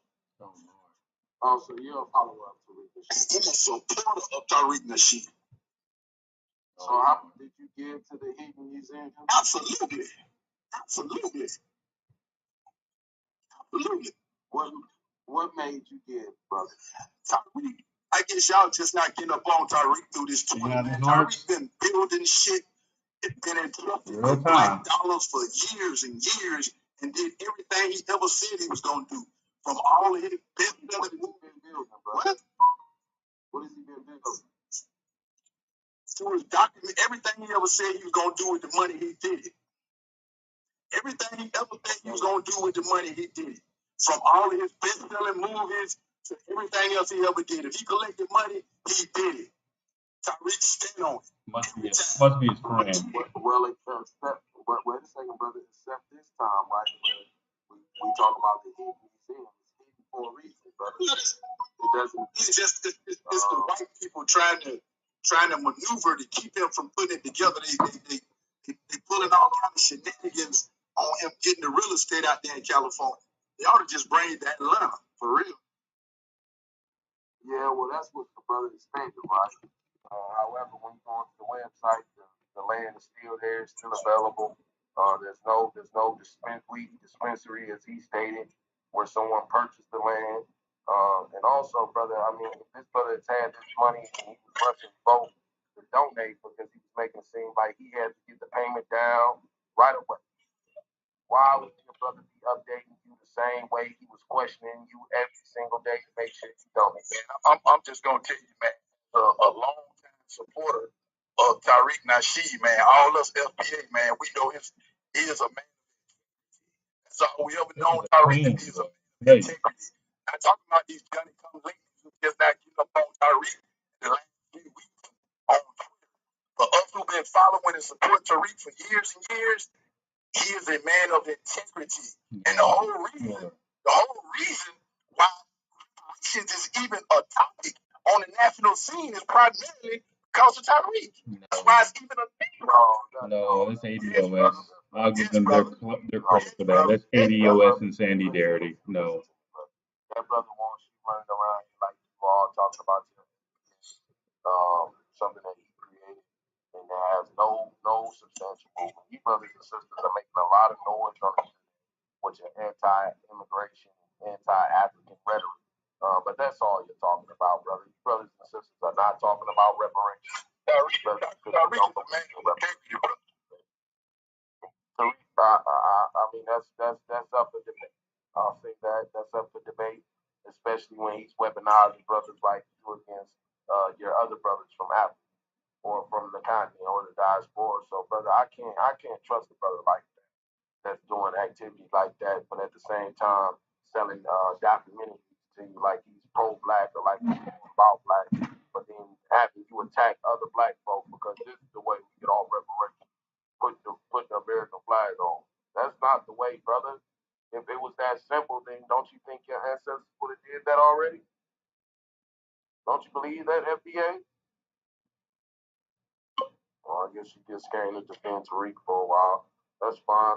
I like a little balance to the room. An FBA soldier. That's what he is. He's an FBA soldier for Tariq Nasheed. Anything else you got to say, FBA soldier? Yes, brother. It is not an attack on the diaspora that we are not going to allow ourselves to continue to be undermined. They bring y'all over, put y'all in positions to undermine our positions. We didn't give enough, brother. Why don't y'all build somewhere y'all at so we can come over there and build with y'all? We don't need everybody from around the world eating off us, brother, and undermining us at the same time. We don't need that. Enough is enough, man. We done did everything for y'all. We done did everything for y'all, bro. Everything. Enough is enough. We gotta look out for us first. Y'all still our cousins. We ain't just owning y'all, but we a different tribe, brother. We're a different group. Can't you see that? Jamaicans are Jamaicans, Haitians are Haitians, Nigerians, everybody is what they are. We not keep screaming African and we ain't been in Africa in centuries, man. We have our own. Detroit He owns you, bro. Detroit Monty. Huh? He trademarked you. He owns you, bro. He don't own them but some he used the name for some t-shirts, man. Even if he did. No, right. You know what a trademark is? Yeah, I do. Elaborate, please. A trademark is when you officially designate something as being your personal property so that you can benefit off of it. What's funny about that? You're his personal property. What? He only owns you. He's your personal property. That's what you just said. Man, now you're being disingenuous and just foolish for nothing, man. No. That's what trademark is, man. You just said it, bro. Listen, brother, FBA is a designation of our lineage. It's a designation of our lineage. It eliminates Tariq Walker. He trademarked the lineage, bro. How do you say about that? Listen, bro, you can't trademark a lineage. You trademark the name that identifies the lineage. It's a name that he trademarked it. He owns it. If you use it, anybody else use it, he gets paid. Why wouldn't he? Even if he did trademark it, why wouldn't he? He came up with it. It was his idea. He invented your lineage. He invented the name of it. He invented the name of it. He invented the name of it, so he owns the name. People didn't invent cell phones, but they created a name for their brand of cell phone. Okay, you just said it, brother. So you're a brand. All right. So now you get it, brother. You're a brand. You're a brand of black. You're FBA. We got ADOS. We got Indians. We got free. You niggas are brand niggas. So I'm glad to know that you have that understanding, brother. Since you can understand that there are different cell phones that have different brand names. So now you're a human with a different brand name. Because we have ADOS folk running around here as well, practicing in the same anti-African rhetoric that you were just spewing yourself, brother. That we did all this for y'all, and now you need to do something for us so we can come up over there. Well, brother, maybe if you were actually helping to help them do something up over there by helping yourself stay with an African mindset, not talking about how long we got to be African. Well, goddamn it, you sure in the hell ain't American. You can try as much as you want. And if you serve for this country, I hope you serve well because that still ain't make you American. You still a nigga. You still a nigga. You'll always be a nigga as long as you're living here in America. America will never. You can try to have cracker babies and do the best you can to raise them cracker babies to love their European side. they still won't let you be American. So understand, brother, that there's absolutely nothing about this movement that's causing anybody to talk about reparations. What you niggas are talking about is immigration. You have the wrong agent, brother. It is immigration. You are the new right wing black. We now have a right wing black group of folk on the internet. That's all they're doing. They're building up a base, brother, because after the 2020 election, they realized they got a few brother, wait till I'm done speaking, please. They realized they got a few more of you Negroes to jump side than they would have won the election and been able to establish white nationalism like they're wanting to, and they will do as long as they have brothers like you and Tariq Nasheed that you're talking about immigration when you're always speaking about African immigration. You're talking about what the Africans better be doing for you when they come over here, what they better be doing in the country that they live in for you. For you. But you're not talking about what you're going to do in America for the African. You're not talking about what you're going to do on the continent for the African. But you want them to do for you here and abroad. I don't understand how you can't hear yourself, brother. I don't understand how any of you can hear yourselves. You're literally weapons of white supremacy. You literally want to jump straight to Africa after white folk killed you over and over, and they continue to do. After white folk mass incarcerate you, and they continue to do. After white folk kill the mother of your children, and they will continue to do. I guess it's the African fault that there are no grocery stores in the neighborhoods where we predominantly live. I guess I should blame the Africans for that. Because maybe they're moving the stores out to the Africans so that they can feed the Africans instead of feeding the African Americans. It is literally unbelievable. It is literally unbelievable how you folk can run in here with the same talking points because you've been listening to the same people who have got these talking points from right-wing white supremacists who are waging a war against immigration all the time. And now we hear you using the same talking points. Understand, we recognize. So I appreciate you joining the stage, FBA Get Crypto.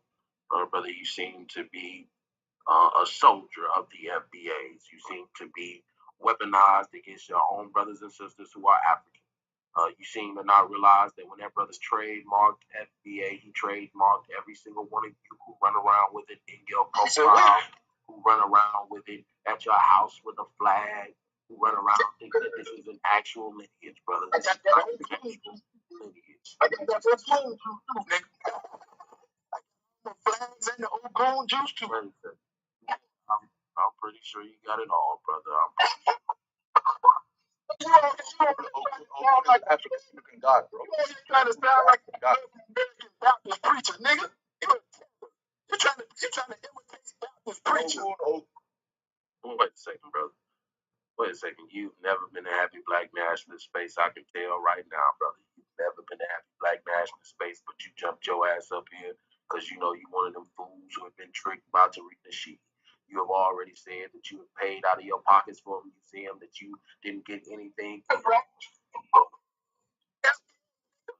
Wait a second, brother. Yeah, I know. That's what it is. It's a game. It's a game for you all. I understand. It's a game. But brother, that's the problem. Is that you're lost. You're lost, brother. You're not doing anything but practicing in a game that you like. That's what you enjoy. You find it easier to fight black men than you do to fight white. I know you're tight, brother, because you're not fighting the Asians down in your neighborhood who's beating the shit out of black women. I know you're not doing that. I know you're not heading down to the bodega and fighting the Asians that's selling you those backwoods. I know that. Yeah, right. You don't understand about it. Okay, give me a second, brother. I know you FBAs come up in here and you be upset because you don't want anybody to call out the contradictions of what you all are doing. Sorry, guys, I'm There's back. no consistency to what any of you say. What's Or going what on is any Twitter is of you are playing doing. games. They're This, blocking me this from brother being was able to about record it blackness, and here, this brother so I'm was using about my standing phone. up for the people who would not be weaponized in a group of folk against Africans. Brother FBA Park, you wanted to chime in, brother?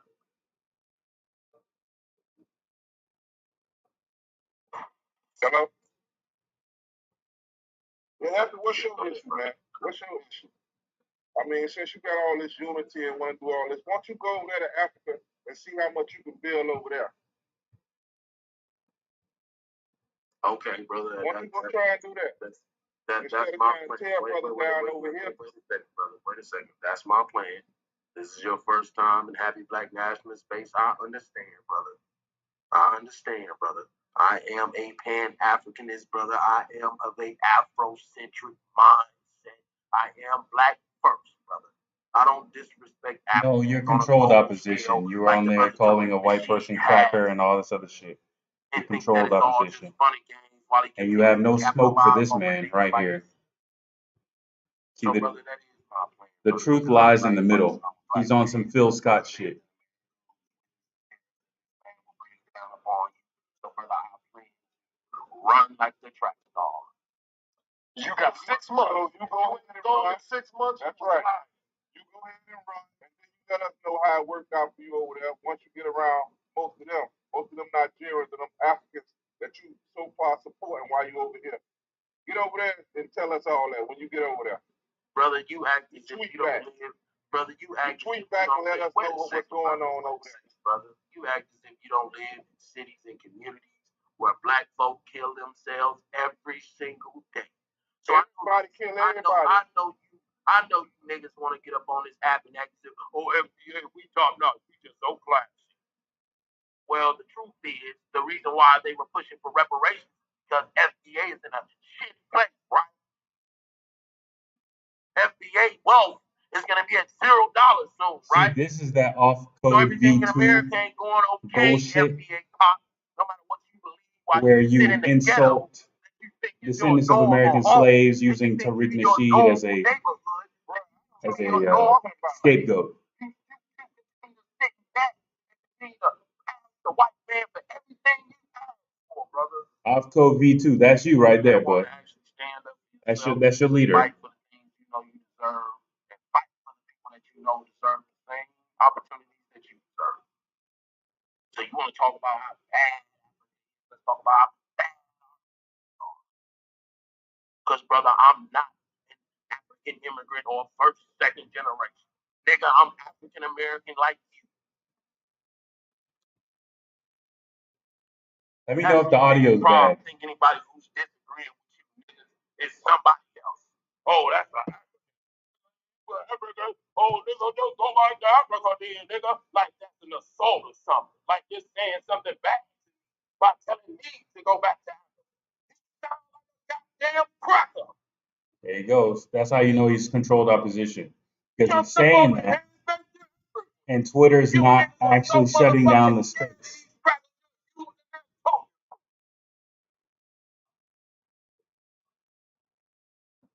So, brother, I will head back to Africa, brother, and I hope one day that you will as well. But I promise that you won't, because you'll live in this hell that you call America, and you'll probably wrap yourself in red, white, and blue when you make your hot dogs and bratwursts for the 4th of July before you ever celebrate Juneteenth. Because that's the type of Negroes that you Negroes are. Nah, you Negroes that want to wrap themselves in red, white, and blue, run around saying that Africans are stealing hip hop from me. Africans are taking my comedy. No, Africans are plotting to You niggas are weak. make a pact with Russia so that they can invade Ethiopia and Kenya. That's what Africans are doing. And you have no smoke for this individual who's doing that. You claim to hate. See, Pan-Africanists turn a blind eye to intra violence in Africa. Smoke for you, FDA, and Tariq Nasheed himself, because he will be called out, brother. Every single day, you folk will be called out. Let me ask you something, Happy. When the museum open up, what you gonna say then? It ain't too black? It ain't black enough? brother. When the museum opens, wait a second, brother. We can What go. you gonna say then? Wait a second, brother. What you gonna say then? Wait a second, brother. We can go into imaginary land. It's imaginary land. What you talking about right now? No. What's imaginary land? Land too. Listen, brother. It's not imaginary land. All your assumptions is imaginary. No, I'm not making assumptions, brother. I'm not making any assumptions. I'm basing this off what Tariq Nasheed has said himself. So maybe you weren't in the room at the time when we played his own voice, stating that the land was sold to someone that was opening up a weed dispensary. But I'm on the website right now, brother, looking at the land that he was He claiming. backtracked that using some shit I've already said in the live with him and that same borderline person. But that's okay. So I don't know what I'm making up or what I'm assuming, brother, when this is what he said out of his own mouth. Or he's off code V2. I don't know. Going off of what he stated. Then you got the African lady on here talking about we was branded as slaves. Now we being branded again. That's how the fuck that compare right there? That don't even compare. Brother, was she trying to explain though? These Africans come over here and think they can get in our discussions. That shit don't have anything to do with it. Slavery. Brother, man making a couple dollars. No, yes it does. T-shirts. It does. T-shirts. What that got to do with slavery? It does. Nothing at all, brother. It does have to do with slavery. That don't got nothing to do with slavery. We're always branded, and we love to wear brands and buy brands to this day, brother. What are you talking about? This is what I'm saying. Some of you brothers get so offended. Oh, they said slavery. Oh my God, somebody brought up slavery. In a context that makes sense. You don't want to talk about the things that the white man did to you during slavery. You want to attack this African woman for bringing up how you were branded during slavery and how the branding continues today. You don't want to talk about that. You want to attack her because she made that comparison. It's no attack. I just brought up what she said. Yeah, you were trying to attack her. These Africans, this is what I mean. These Africans, that's literally what you just said. This is what I mean. Sometimes y'all fire off the mic and don't even know what to say. You're just ready to weaponize anti-black racism and anti-African rhetoric against another black person. That's all you're ready to do. Literally outlandish, brother. It's literally outlandish. Brother, this is what your whole room been about, man. Exposing in the black community, brother. Exposing how? Exposing them by you know what I'm saying? That's the problem with the black community. What he's doing. You know, the Jewish people don't do this, man. Brother, I don't want to say that. You're right. Jewish people don't weaponize other black folks against other black folks either. I continue to hear you skip that part. Bro, the Spanish people do the same thing. No. Don't move to some other people. I don't see you talking about that part. You're delusional, brother. He's literally been calling these folks out for years on end, brother. Saying unnecessary things about them. While he has a white mama-in-law. While he sleeps in a bed with a mulatto. His kids aren't even foundational black Americans. But I guess they are, since white constitution's been a foundational, huh? That's what the foundational was about. You niggas are just foundational Americans. The black is inconsequential because most of you niggas believe you're Indian any goddamn way. Abby, just let me know how it is when you get over there and how they treat you when you get over there. Yeah, brother, and you let me know how it is when you can go visit that museum that was supposed to open up in January of 2022, brother. You let me know when you can go into that museum, take a look at all those things that Tariq Nasheed said he's going to put in those museums, brother. So when that day happens, brother, you come back and you find happy black nationalism, and you come show me all those pictures, brother, and I'll admit I was wrong, because it'll be, what, 5, 10 years from now, brother? How long will it be, brother? Will it be 20, 30 years from now, brother, after he's made 6 new books and 18 new documentaries, brother? How many more cash grabs does he have to do, brother, before he can get that money back that he stole from y'all, before he can say, okay, I'm going to just use this money since niggas own me. I'm going to go read and do what I need. 6 months, and the man I stole the money. 6 months? These niggas on my back, man. They know how to took that $1 billion. This nigga, happy black nationalists won't stop. This nigga want receipts. This nigga want me to prove that this shit happened, even though he used my own voice saying that a motherfucker sold it to some white boys for a weed dispensary, but then happy black nationalists gonna take his bitch ass up on the website and see that the property's still available. Fuck that nigga. So maybe after he sold you a few more books, brother, and he sold you a few more copy and pasted documentaries, then, brother, maybe then. Maybe if you do your best to support him when he does drop those additional DVDs and books that we know are coming. We know they're coming, brother. And you go ahead and you support that. Go up on his website, buy his flags, hang them up proudly. But that brother needs to make that money back so he can make it seem as if he never spent that money, and so he can go ahead and try to go get to working up on that, get that museum again. So I understand you and Borderline and the other FDA crypto guy, y'all have sentimental ties to the brother or something. I understand that. I understand that. Ain't no sentimental ties, brother. Brother, he got you to open your wallet, brother. He got you to open your wallet. You have that Look here, we sentimental open tie. our wallet every day. We open our wallet every day. Right, brother, but you open your wallet to support him, so I understand that you have a sentimental tie to him, brother. Understand that. That's all I'm saying, brother. So you want to defend him because you feel as if he has integrity and he's done everything that he said he was going to do, even though he can't tell you anything about what's going on with this museum, brother. He can't answer to what's going on with this museum, brother.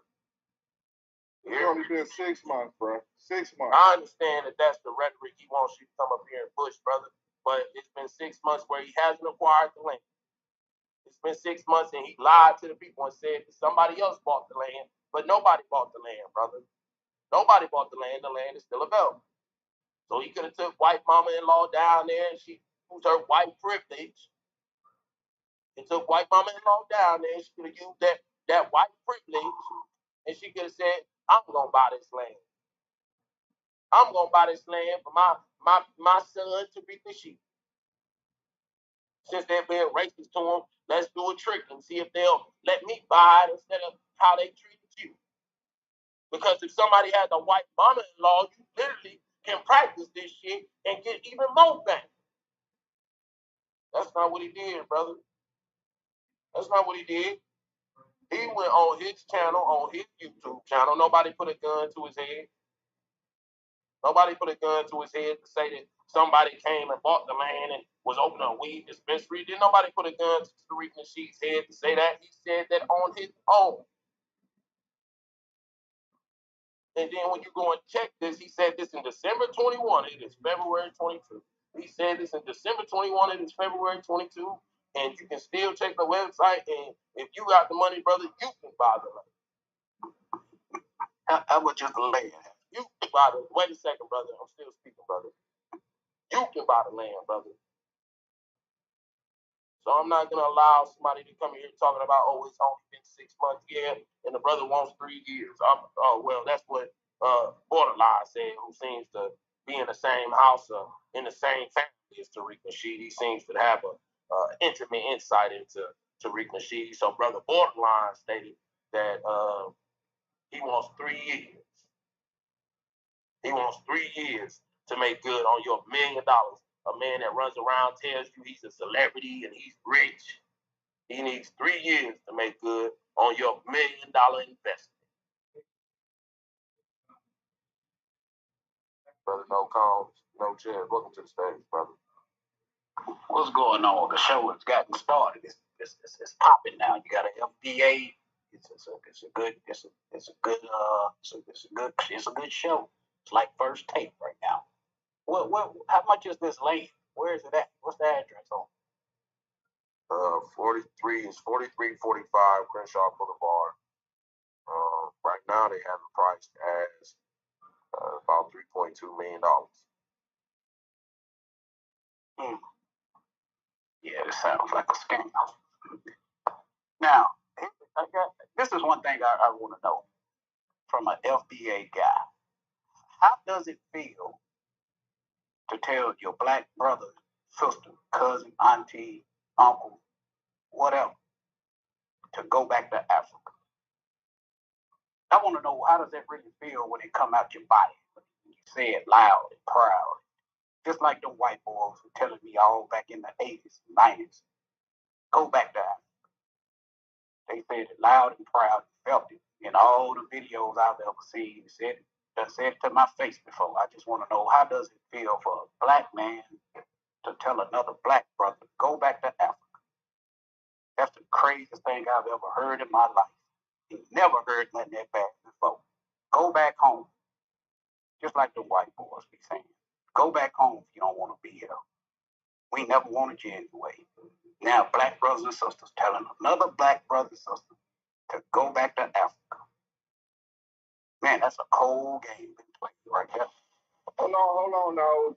I ain't trying to disrespect, but I ain't say go back home. I said, won't you go over there and tell us how it worked out when you get over there with them? How they treat him when you get over there. That's what I said.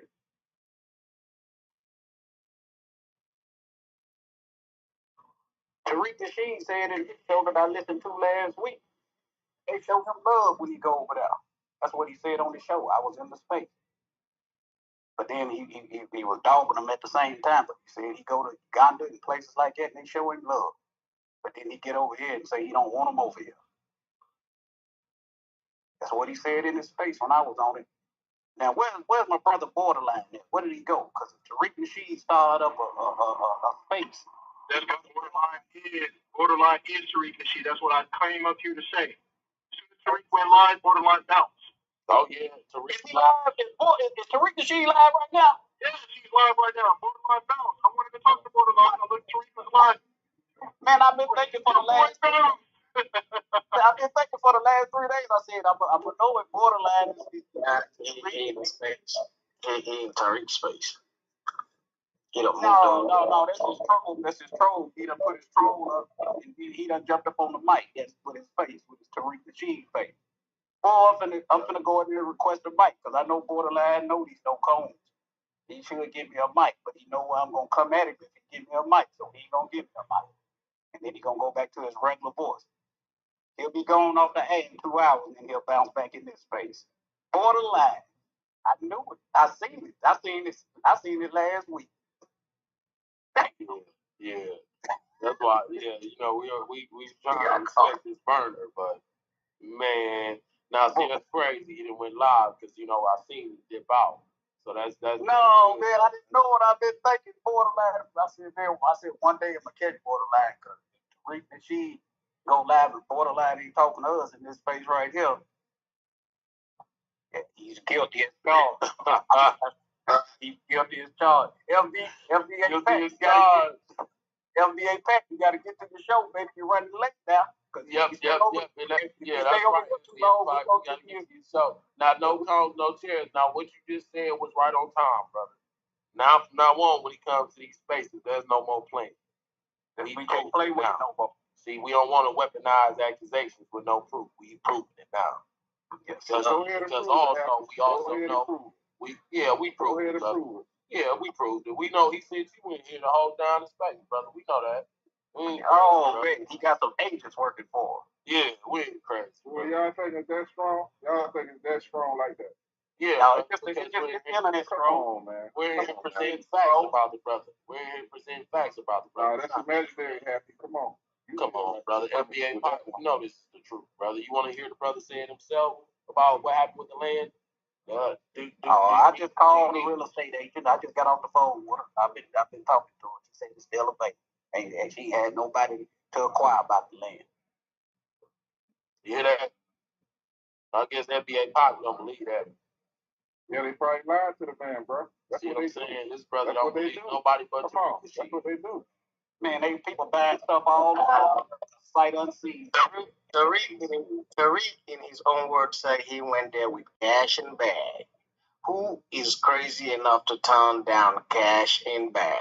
I don't know they cracker. They don't fuck with money. If it's one thing a cracker don't fuck with, it's money. Especially when they see it cash in hand. So y'all should be mad at Tariq NBA. Y'all should be mad. Don't tell me somebody can walk up to you with cash in hand. Hold up. Let me finish. Because what's going on?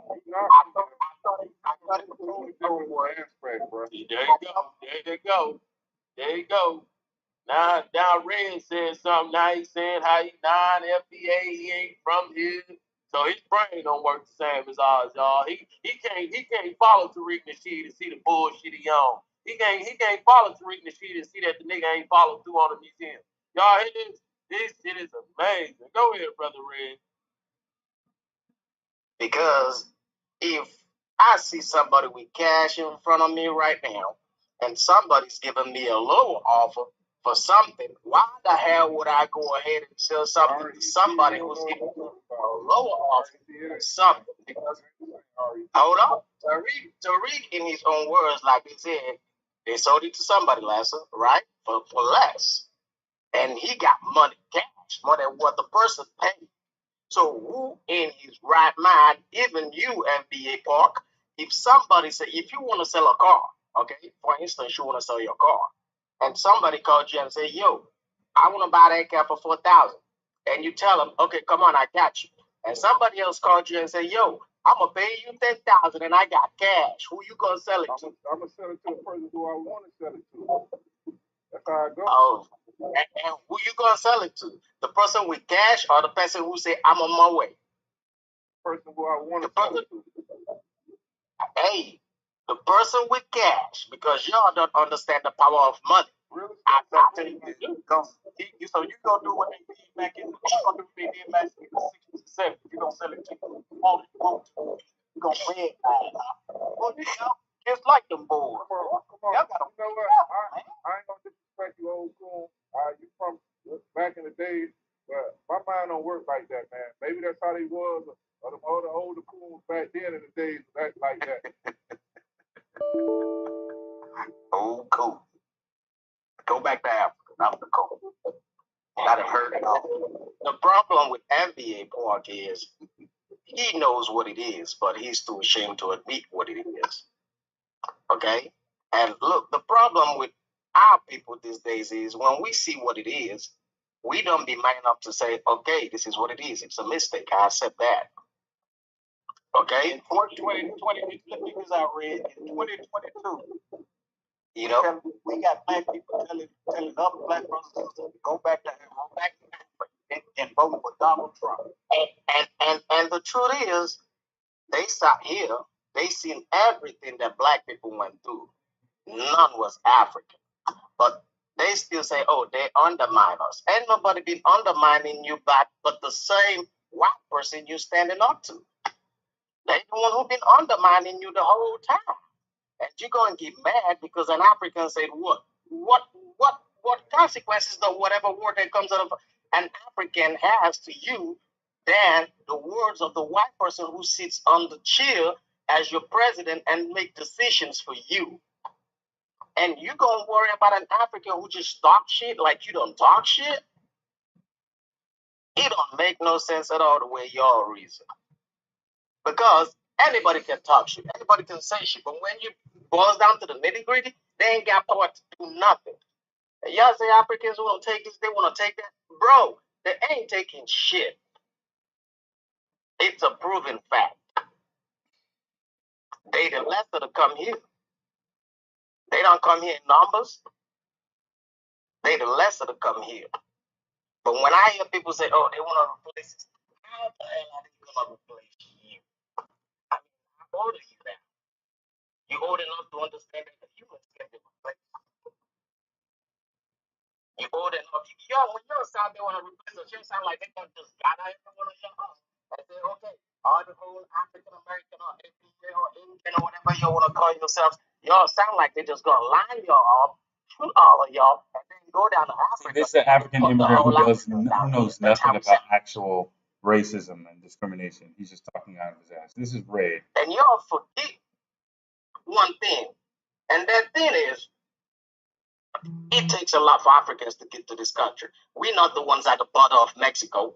We're not the ones down in Laredo, Texas, at the border. We're not the ones in El Paso Exactly, at the but border. No, it's you're not in the Africans. narrative That's somehow. Mexicans, Thanks to Hispanics, Tariq and all of them. Nasheed, you're in the narrative. Africans got to cross the Atlantic Ocean to get here.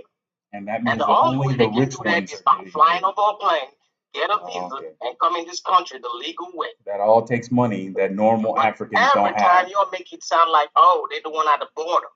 They the one willing to come in here and take all your job and stop replacing y'all. But the point still remains that even Africans get the lowest jobs, not even the main jobs that y'all want. And guess who give it to them? The same white man, the same white supremacy. It's not like they just walk up in there and they just take it. And that is what y'all sound like when y'all say, oh, they taking our jobs. Like they just walk up in there and they take it. And y'all forget somebody is in charge of going through those applications and employing. Yeah, white people are in charge of going through those applications.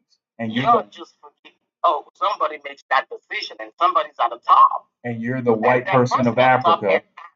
You're the white person of the African nation. When you go down there and the African caste system. Yeah. So that's why they let you in. So how the hell is an African gonna replace you when they don't just walk in there and take this shit? I never thought in my life that I'd hear a black person say, go back to Africa. That is what white folks say. Okay. It looks like Tariq most of you don't understand, aka Borderline, most of you are too young to know. When you go back in history, sometime in left the group. 1922, the state of Mississippi. So I'm gonna end this because I think we got enough. I ain't giving what you call it no free advertisement. The happy black nationalist, I ain't giving him no free advertisement. So you heard all that. So my thoughts are very simple. You know what I'm saying? There's a dichotomy here. We need to talk about black immigration for a second. I'll talk about it very quickly. Um, you don't have to be racist, right? You don't have to be xenophobic. You don't have to be anything. You can just break things down normally, right? My theory of race is that you have to look about whether or not racism is occurring within a root jurisdiction, meaning racism is something that you can't escape. It's not something that you choose to go to, choose to stay under. That's not racism, right? It may be some form of oppression, but that oppression must have a very specific name, right? And that name is not racism. Racism is a system, is a caste system. Well, racism is a method for enforcing the caste system on a day-to-day basis. White supremacy is sort of the name of, or the given name of the current racial caste system, racially stratified caste system. And so you have to look at whether or not somebody can escape that racism that they're enduring and flee to a root jurisdiction, right? Can they get a passport and go somewhere else? And once they go to that other place, can they easily get a passport and go somewhere else? Or, right? So if they have a root jurisdiction, then you have to see whether or not they're the white people of that root jurisdiction, right? So that's how you can decode, for instance, Mexicans. If you have a Mexican, they say that I'm Mexican, I'm Mexican, I'm Mexican, as if the nationality describes the what you call it. The nationality describes the race. The nationality does not describe the race. It does not describe the race. There are white Mexicans in Mexico.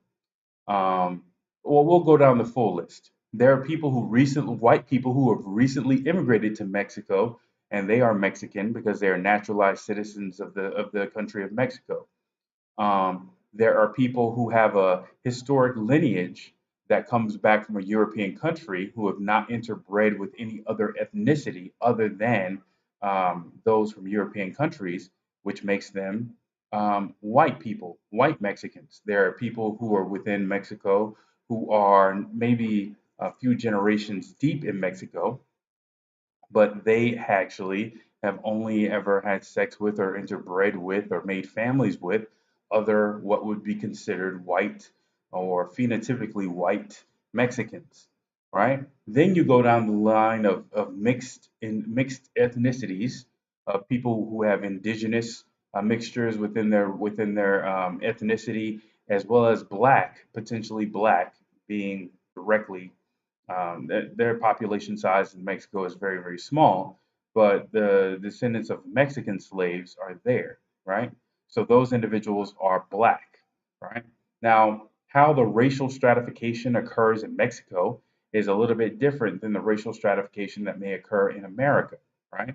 But that racial stratification is still occurring, right? And so you have to see whether or not somebody comes, for instance, from Mexico. If they say, "Hey, I'm Mexican, I'm Mexican, I'm Mexican, I'm part of the brown people, I'm a part of the brown people," and they are the white people of Mexico, then that's a problem, right? It's a problem because trying to claim that you're black or brown is trying to falsely claim that you're at the bottom of a racial caste system and implying what the reason why one would imply that they are or self-acknowledge that they are at the bottom of a racial caste system is both twofold. A, to identify themselves at the bottom of a racial caste system, and to B, make a very strong argument to those in the same bottom caste that they have an interest in upending that racial caste system, right? That they have an interest in fighting that racial caste system. That's the whole purpose of saying that I'm black or I'm white or I'm this or I'm that or I'm the third. The whole purpose of doing that or saying that is for you to fight against that system of racism and white supremacy that you're up against. And so, um, if you are doing that and you're actually not at that bottom of that racial caste system, then you're lying, right? And so if you have a white Mexican, for instance, who comes to America claiming that they're a brown person, claiming that they are therefore being discriminated against, or even worse, claiming that they're enduring racism, that's a problem because they're actually not enduring racism, right? Um, they're actually just enduring xenophobia. Now, the actions associated with that xenophobia may escalate to the point of dealing of it being the same sort of individual actions as racism, but racism is a systemic effort. It's not individual in any way, shape, fashion, or form, right? It is something that you cannot escape, and is something that's broadly spread amongst an entire group of people, right? So that does not describe xenophobia. Xenophobia is an individual um, act, right? It's an individual act against from one person to another. It's not a systemic thing. And you can't conflate an immigration policy, which is a systemic policy, with racism, because every single country has an immigration policy, and that's not racist to have an immigration policy. And so when you think about it like that, you also have to apply that to African nations. And now I've figured out another component in talking or having this dialogue with other people. I've figured out another part or another component of of this um, of this sort of construct. And the other component is this. Um, Africans don't consider themselves as black, right? But when you think of that in the context of a racially stratified caste system, then that somewhat makes sense because what they're under is not white supremacy. What they're under is colonialism, right? And so they may not identify themselves as black, meaning they may not identify themselves as at the bottom of a racially stratified caste system. They may think of themselves as just tribal from a tribal standpoint. Like this is my tribe, that's your tribe, and we all may have different opinions about our tribes as a result. But the very first thing I'm gonna think about it is from a standpoint of tribalism. I'm not gonna think about it as I'm at the bottom of a racially stratified caste system, right? I'm actually not at the bottom. I may not even be at the bottom. I'm mostly in a tribally stratified caste system. Um, and I only get to graduate. Think about this. I only get to graduate to being filed in a racially stratified caste system when I have a certain amount of money in order to benefit potentially from colonialism, right? So that's the reason why many Africans don't associate themselves with being black, right? They associate their nationality, even more so, they associate themselves tribally, but they don't necessarily associate themselves with being black because they don't see themselves as being systemically oppressed in their home countries based off of their race because their countries is homogeneous one melanated culture, right? It may be a tribally stratified caste system, and they could probably more identify with that. But that's sort of different because it's not necessarily compatible with the descendants of American slave um, condition.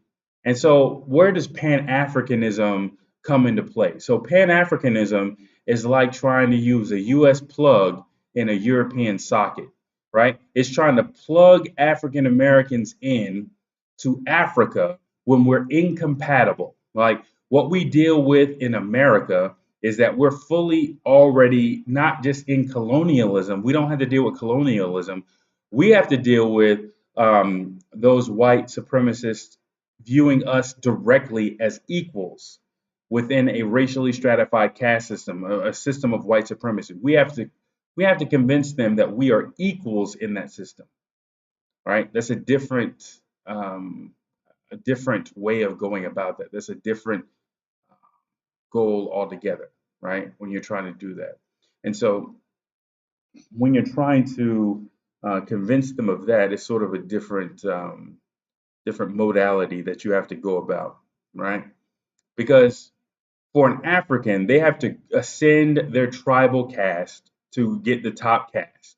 Then they use their top caste to potentially gain a business or gain a position in government that they can be able to gain a large amount of money, more so than their impoverished neighbors in their country.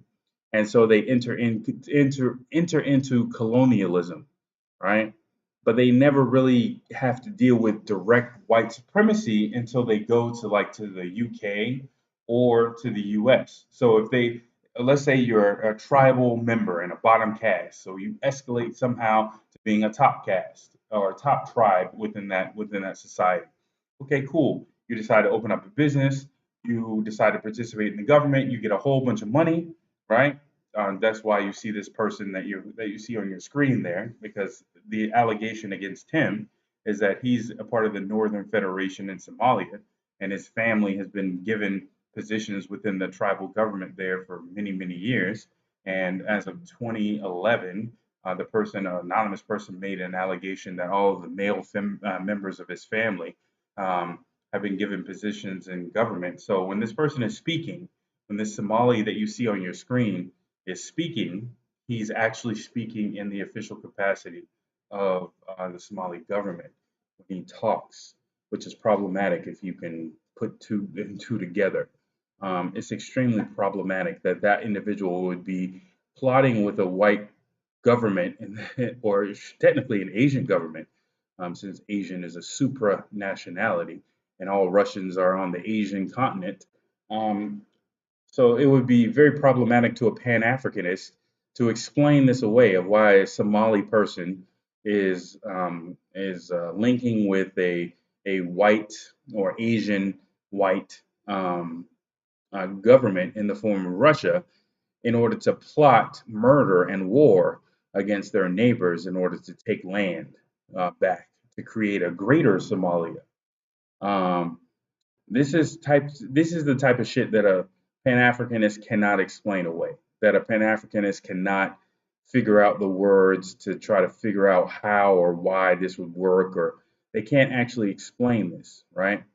So, and the reason why they can't explain this is because when they try to plug in descendants of American slaves back into Africa, they're doing so from a very subordinate position. They're doing so from a, well, you're at best you're equal to Africa, but in reality you're worse than Africa, because they don't want you to ever complain or criticize or critique African practices or African culture or African mannerisms, or even in a macroeconomic standpoint, their ability to sell out to Asian countries, their infrastructure and their mismanagement of their natural resources on the open world market. Like, they don't want any criticism that would normally come if you want to take, for instance, if you want to take my head, swivel it away from reparations, and have me focus on Africa. There's 1,001 things that doesn't gel for me. I mean, African Americans or descendants of American slaves aren't running and flocking back to Africa, not because we don't want to, but because when we even just in our minds think about doing so, we have to think about being in squalor with you, or being shoulders and elbows together with a potential person who's participating in governmental corruption, or we have to think about being shoulder to shoulder with potentially racist white people in your countries who look down on you, and we may have to think to ourselves, well, damn, I mean, how long is it going to take for me to be in a conversation where I'm agreeing with this person on a critique of Africa? How, if I'm around these white people who are critiquing Africa and Africans, you know what I'm saying? How long can I go by hearing these snide comments and these critiques before I'm honestly like, well, yeah, I sort of agree. How long will it take, right? So, what Pan Africanists don't want to do is they don't want to say, hey, you know, if descendants of American slaves, specifically us, if we are looking at Africa, considering our high standard of living in America comparatively to the diaspora, I would think that we are living pretty high on the hog. We are living pretty well so far as the standard of living in comparison to other Africans from the diaspora in other locations, especially if you look at it from a population numbers perspective or percentage perspective, or if you look at it from there, our standard of living is extremely high.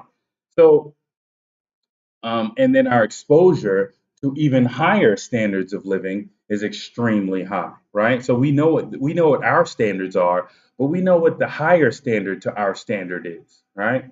From being in America, right? So what Pan Africanists don't want to say is they don't want to say, well, if if descendants of American slaves are focusing on Africa, then actually we should be the leaders, right? What a Pan Africanist movement, in my opinion, looks like is spreading out competent and capable descendants of American slaves throughout the diaspora. That's what I envision a Pan Africanist movement to be.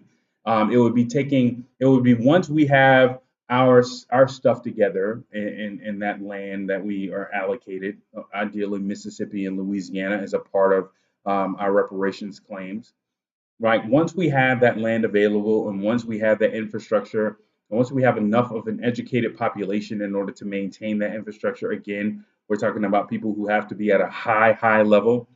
We're talking about maintaining nuclear power plants, water treatment facilities, and everything else in that territory if we were provided that. So we would have to have a high level of education. Once that area is taken care of, then what Pan Africanism would mean or look like to me would be the surplus highly educated population within that territory moving out to other areas, right? You're born and raised in the free territory of Mississippi and Louisiana. You're raised up through 18. You go to college. You get your degree. Once you get your degree, you decide that you decide the location within the diaspora you want to go ahead and take 10 or 15 years to do your sort of journeyman work. That would be Pan-Africanism to me, right? Pan-Africanism as of right now is some hotep bullshit where somebody at times talks about Egypt, at times drops a whole bunch of tidbit information about Africa, at times uses it as a means to go after a white person or to try to counter a white person to feel superior in that moment and then chasing the dragon afterwards. But it actually has no real function. In my embodiment or vision for Pan Africanism, the descendants of American slaves and their high standard of living and their high education are used, or extreme education is used post reparations, right? Post reparations and post land development of those areas, right? So I'm not just saying that off the cuff, or I'm not just saying that immediately that needs to occur. I'm saying after reparations and after that land is maintained, Pan Africanism to me looks like us basically doing missionary work to all African nations, right? As a means to both facilitate trade for that new territory, as well as to increase the standards of living for that territory. They know, like for instance, people would know that descendants of American slaves entering into a government means that we want to increase the standard of living and access to certain things within that country, and they can look to our territory as a way of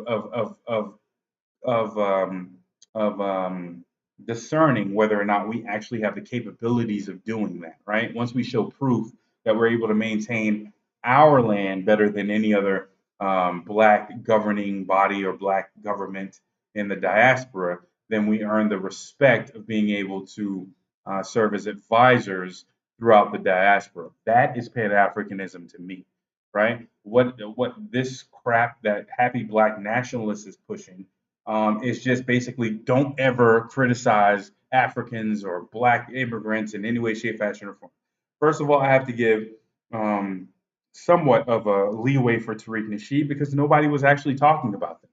The actual narrative associated with descendants of American slaves having problems with immigration really comes down to white Latino immigration, right? I personally don't have a problem with a black Latino or specifically a descendant of a direct descendant of a country's slavery, like a descendant of Bolivian slavery, a descendant of Mexican slavery, a descendant of obviously Haitian slavery, which is most of those individuals, or a black descendant of slavery from the Dominican Republic, or descendant of slavery from Brazil. I don't have a problem with those individuals um, migrating to the U.S. I have no problem with it whatsoever because I understand that their standard of living is going to be at the bottom of a racially stratified caste system in an already impoverished country, right? I have a problem with a white Latino moving or immigrating to America because they just want a slightly advanced level of standard of living. They already are the white people of their society, but they want to enter into the middle class of American society, right? They practice a homebrew version of racism at home, but they also want to practice that abroad while also reaping the benefits, right? And that's not always the case. There are exceptions to every rule, but for the most part, people understand even abroad whether or not they're a part of the white caste within their country, middle caste within their country, or bottom caste within their country. And I have no problem with bottom castes from any country moving to America, especially if they are from the African diaspora, because typically when we're outside of Africa, we are always treated poorly, or we are always the worst or the bottom of that community. And so I have no problem with those individuals migrating to the U.S. I have no problem with that. I have a problem with other groups, with basically the white people of other countries moving to the U.S. And in many cases doing so illegally. So that's what I have a problem with. And what was used and what was done with using these Pan Africanists is that they dragged African immigrants in the middle of the conversation. Tariq Nasheed is one of the people who actually did this very skillfully. He dragged them in the middle of the conversation when nobody actually asked him to do so. Nobody asked Tariq Nasheed to do that, but yet and still he did that.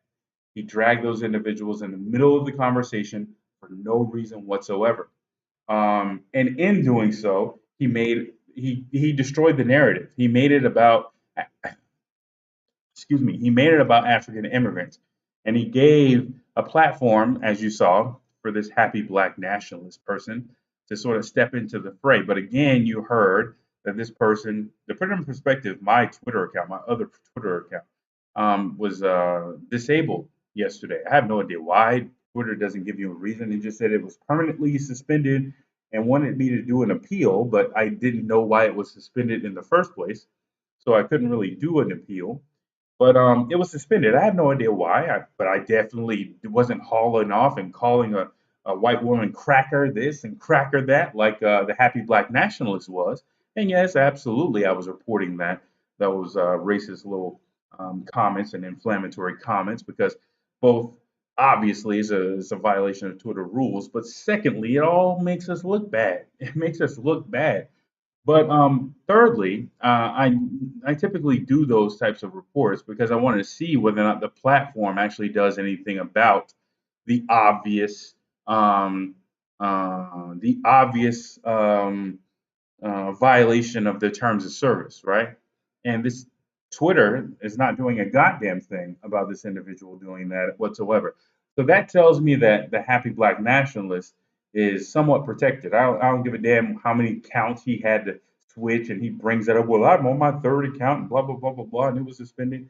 Yeah, bullshit, bullshit. That's credentializing you. That's all that is. Because they should have, when you cursed that white lady out, they should have definitely stopped that space, but they didn't.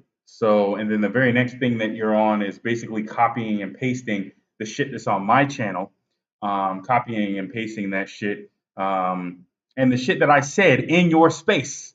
Happy Black Nationalists, if you're probably listening, which you probably are. Um, so you're just copying the shit that I said into Borderline directly, um, in the space that I was in with him. Those couple of times I was in those spaces with him over the last week. That's all you're doing, and you basically backtracked me, and then you found the off code V2 video which you played just now today. And off code V2 is another little controlled opposition because he used his platform to basically denigrate those people who associate as FBA, or when he's really just talking about descendants of American slaves and putting us down. Like, okay, you want to talk about Tariq? Okay, talk about Tariq, but trying to show images of poverty of black people in a comedic way, in order to show a counter narrative to Tariq Nasheed's claim that black people or descendants of American slaves aren't doing bad and this and the third, or we don't do this or we don't do that. And then you're showing these images, these isolated images of descendants of American slaves in those positions. That shows me off code V2 that you're on some agent shit yourself. Like, honestly, I don't care about the little video you did. I've already said my piece directly on your videos about how I feel about you doing that type of shit. Because, like I said, I do satirical videos, so I know the process, and I know you had to think about the impact of what you were doing before you did it, and you still said, "Fuck it, I'm gonna do it anyway. I'm gonna show these cracked out people as a stand-in for all descendants of American slaves," right? So yeah, you're a controlled opposition, in my opinion, and that's what it seems like now. Is that they're trying to do, right? Maybe they're just trying to get some fresh meat in order to do that. But then that's what I'm saying. If you have somebody who is possibly critiquing Tariq Nasheed, um, and then that person is doing a good job critiquing them, but in the next instance, they're defending African immigrants, like the one here. I mean, like the one here. This is the guy. I don't know if you guys remember who this is. This is the guy that Tariq Nasheed was going back and forth with in the Twitter spaces, right? When you hear about the cheetah pea, this is the guy he said it to. And this guy is in the background, alleging that he is communicating with the Russian government in order to greenlight war with Ethiopia and Kenya in order to grab land in order to create a greater Somalia. So happy black nationalist doesn't seem to have any smoke for this individual. And yes, he did get tagged in this post. I'll show you that. I don't like to say shit that I can't prove. So he was tagged in this post, and I tagged a whole bunch of ambassadors in this post, right? So you see here, he's a representative of the Somali government. This is a random person saying this. Then they said something else.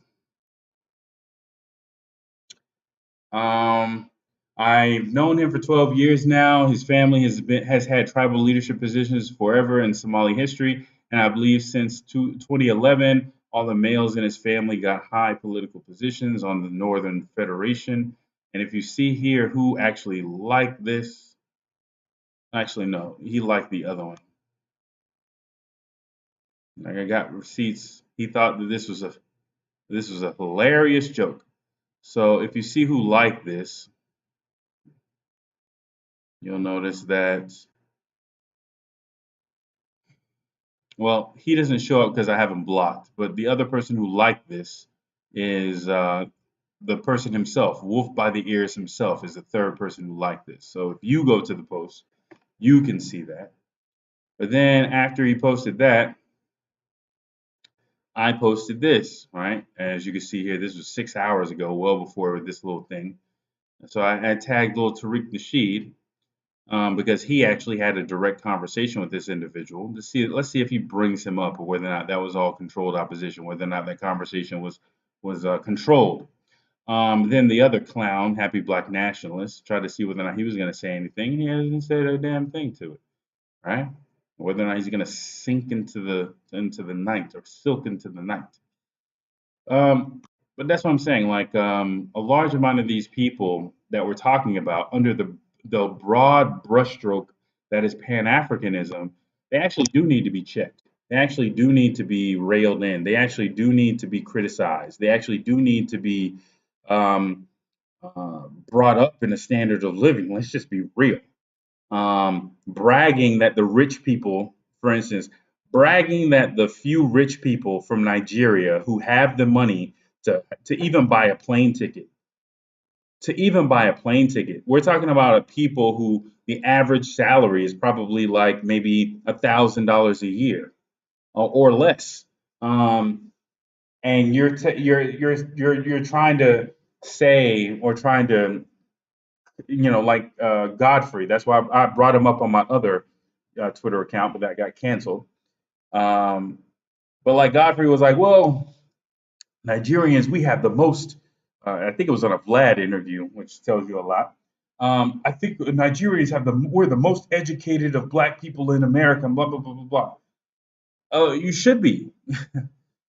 You're the upper echelon of Nigerian society, who could be Igbo, but you're the upper echelon of Nigerian society who can even afford a plane ticket, much less afford the immigration process in order to get to America, and the tuition costs to go to school. Like, of course, you're going to be able to finish up what you're doing.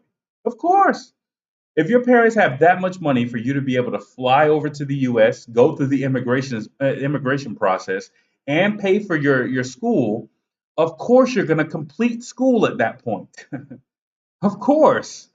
And if you're coming from a system where you don't even think of yourself as being um, oppressed directly in a racially stratified caste system, you think of yourself as just being the upper echelon of a tribal caste system, and you only see colonialism in that situation as something that benefits you if you're able to maneuver to that level to even touch it in the first place. Because the bottom of the echelon in Nigerian society, they don't get to say shit about colonialism. They don't get to say shit about where their resources go or how they're mined. They don't get to say anything like that. They get to work. They don't get to say anything about, well, I don't know if for instance, I forgot that African nation where all the clothes are dumped, right? They don't get to say, hey, you can't dump this stuff here. This is on our beach. They don't get the right to say that. They don't have even the right to say anything about the colonialism dumping in their country. You know what they get to do? They get to pick through them clothes and sell them because that's the only way that they may be able to eat, right? That's what they get to do, right? So if you're talking about the upper echelon of a society that sees the asshole, let's just be real, of colonialism, and that asshole of being able to touch that asshole of colonialism pays all of their bills every day. When they come over to the United States of America, they're not going to have a negative association with white supremacy. They're not going to have a negative association with white people being in charge, because back home that type of arrangement of white people being on top and black people being on the bottom has allowed them to advance. It's allowed their family to stay in their position, has allowed them to take those resources and sell them in an open market, has allowed them to have their status above other people and maintains it, so they don't have a negative connotation associated with white supremacy when they come to this country. Is Happy Black Nationalist trying to inject that knowledge into those individuals? No. Is he putting any responsibility on those individuals when they come here? No. even abroad, when you talk about people like this person right here, who's actively trying to secure agreements with white Asian, which is what a Russian is, with white Asian governments in order to justify or support his future desire to engage in war with other countries, where are the Pan Africanists? Where's Dr. Umar saying, hey, this guy right here is a problem? Where's the happy black nationalist taking out some time to invite this individual onto his platform or onto his little thing and see whether or not this individual can defend his statements associated with potential war, right? But that's a problem. If Pan Africanism is defined by holding African countries to account, if they are supposed to be the uncritical holders of the Pan Africanist code, and anybody who's off code, they are supposed to put in check. Okay, well then you would run that situation, that scenario, ad infinitum in African nations. You would be trying to break up so many fights and try to hold so many people to account and criticize so many people that you wouldn't have time actually to criticize African Americans or descendants of American slaves when they are making a specific counter narrative so far as immigration in America. When we really weren't talking about African immigrants, we were talking about, well, the conversation actually is about white Latino immigration, not necessarily black Latino immigration, but white Latino immigration. That's what it's really about. That's what the real conversation is about. For instance, I don't think that there's any real descendant of American slaves who has a problem with Haitian immigration, even though Haitians have their little uppity ways, right? They're another situation where they have a homogeneously black society and stratified in different ways, not necessarily based off of skin color, right? Because they all have they all have the ideal that they are at the bottom of a caste system, for instance, in comparison to Dominicans. But at the same time, there is still a caste system within their government, within their society as well, right?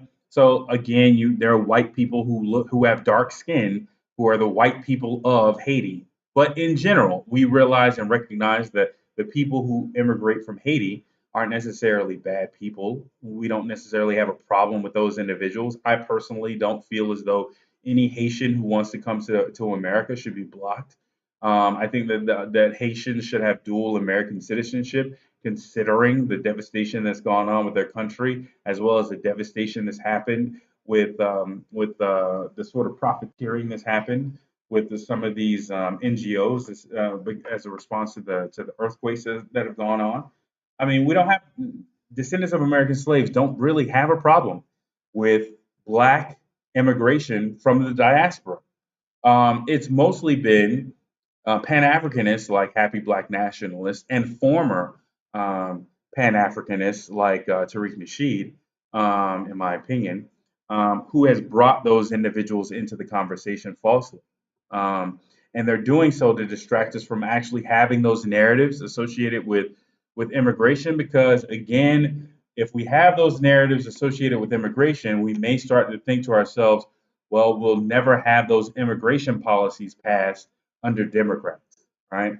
Because the two-party system needs to happen, but the two-party system falls apart completely if black people stop voting for Democrats. If black people voted for Republicans 50-50, if we split our vote 50-50, but I think even the break-even point is like maybe even higher than that. If we started splitting our vote 70-30 or 80-20, right? Um, and then the rest have an apathy for even voting at all. Republicans win a large amount of these races, and if you have just the overt style of racism as opposed to the benign neglect style of racism that Democrats practice, if you have the overt style of racism from the Republican Party occurring, it's very difficult to deny that a system of racism is occurring within the country. It's almost impossible for you to deny that that's the arrangement of the government and the system of government, which makes it very obvious that the only solution to said problem is reparations, right? So you have to understand that Tariq Nasheed has no incentive to actually have reparations passed. His reparations he takes every single year. He takes his reparations in the form of donations, in the form of sales for his Ogun juice, in the form of sales for his Hidden Colors series, in the form of sales for his books, sales for flags. He has many revenue streams, including and inclusive to those revenue streams. He has revenue streams coming in from corporate sponsors as well, in my opinion, that could donate to his nonprofits without him having to disclose it. And then he allocates that profit or those donations to salary. That could be occurring, and nobody would know anything about it, right? He doesn't have a responsibility to disclose that as well, not that that I'm aware of. So there's many problems with Tariq Nasheed, and he doesn't necessarily have a personal interest in reparations because again he's taking his reparations and his Q rating um, and his sort of coon paycheck, and so therefore that's the reason why he would engage into the shit that he's engaging in, right? He's trying to vilify anybody going through the real door of black empowerment. He's trying to piss on it. He's trying to throw fire on it. He's trying to, put labels on it to where if you go through that door, you're automatically labeled as a person who is an extremist. We in this movement we've stopped worrying about labels given to us by white people, and so as a stand-in sort of sanction, we now have Pan-Africanists like Happy Black Nationalists trying to ascribe those negative connotation words and labels to descendants of American slaves for daring to critique the practices and policies and off-code behavior of African immigrants, right? So at the end of the day, it's bullshit. It's complete bullshit. But the part associated with Tariq Nasheed being exposed, possibly because nobody, like I said, nobody can tell me unless I see Borderline and Tariq Nasheed in the exact same space, speaking at the exact same time, right, and actually reacting to one another. So it's not a recording. Um, and unless I see that occurring, I'm gonna have to say that, in my opinion, uh, Borderline and Tariq Nasheed are the same fucking people, and that was him in that room. And but the problem is, even if there's one in a trillion that's not Tariq Nasheed, that person Borderline has done such a huge and wonderful job of parroting everything that Tariq Nasheed would say that Tariq Nasheed has to respond, but he can't respond with anything other than what Borderline said already. And so if he uses the same type of arguments, then everybody is going to know that that's actually him. That was actually speaking in the space, right? So um, yeah, I know that there was some hollering. I had to take another call. I know there was some hollering going on. I have to check back on the playback on this, and maybe I'll do another little update. But yeah, it seems like Tariq's burner account is kind of exposed. But anyways.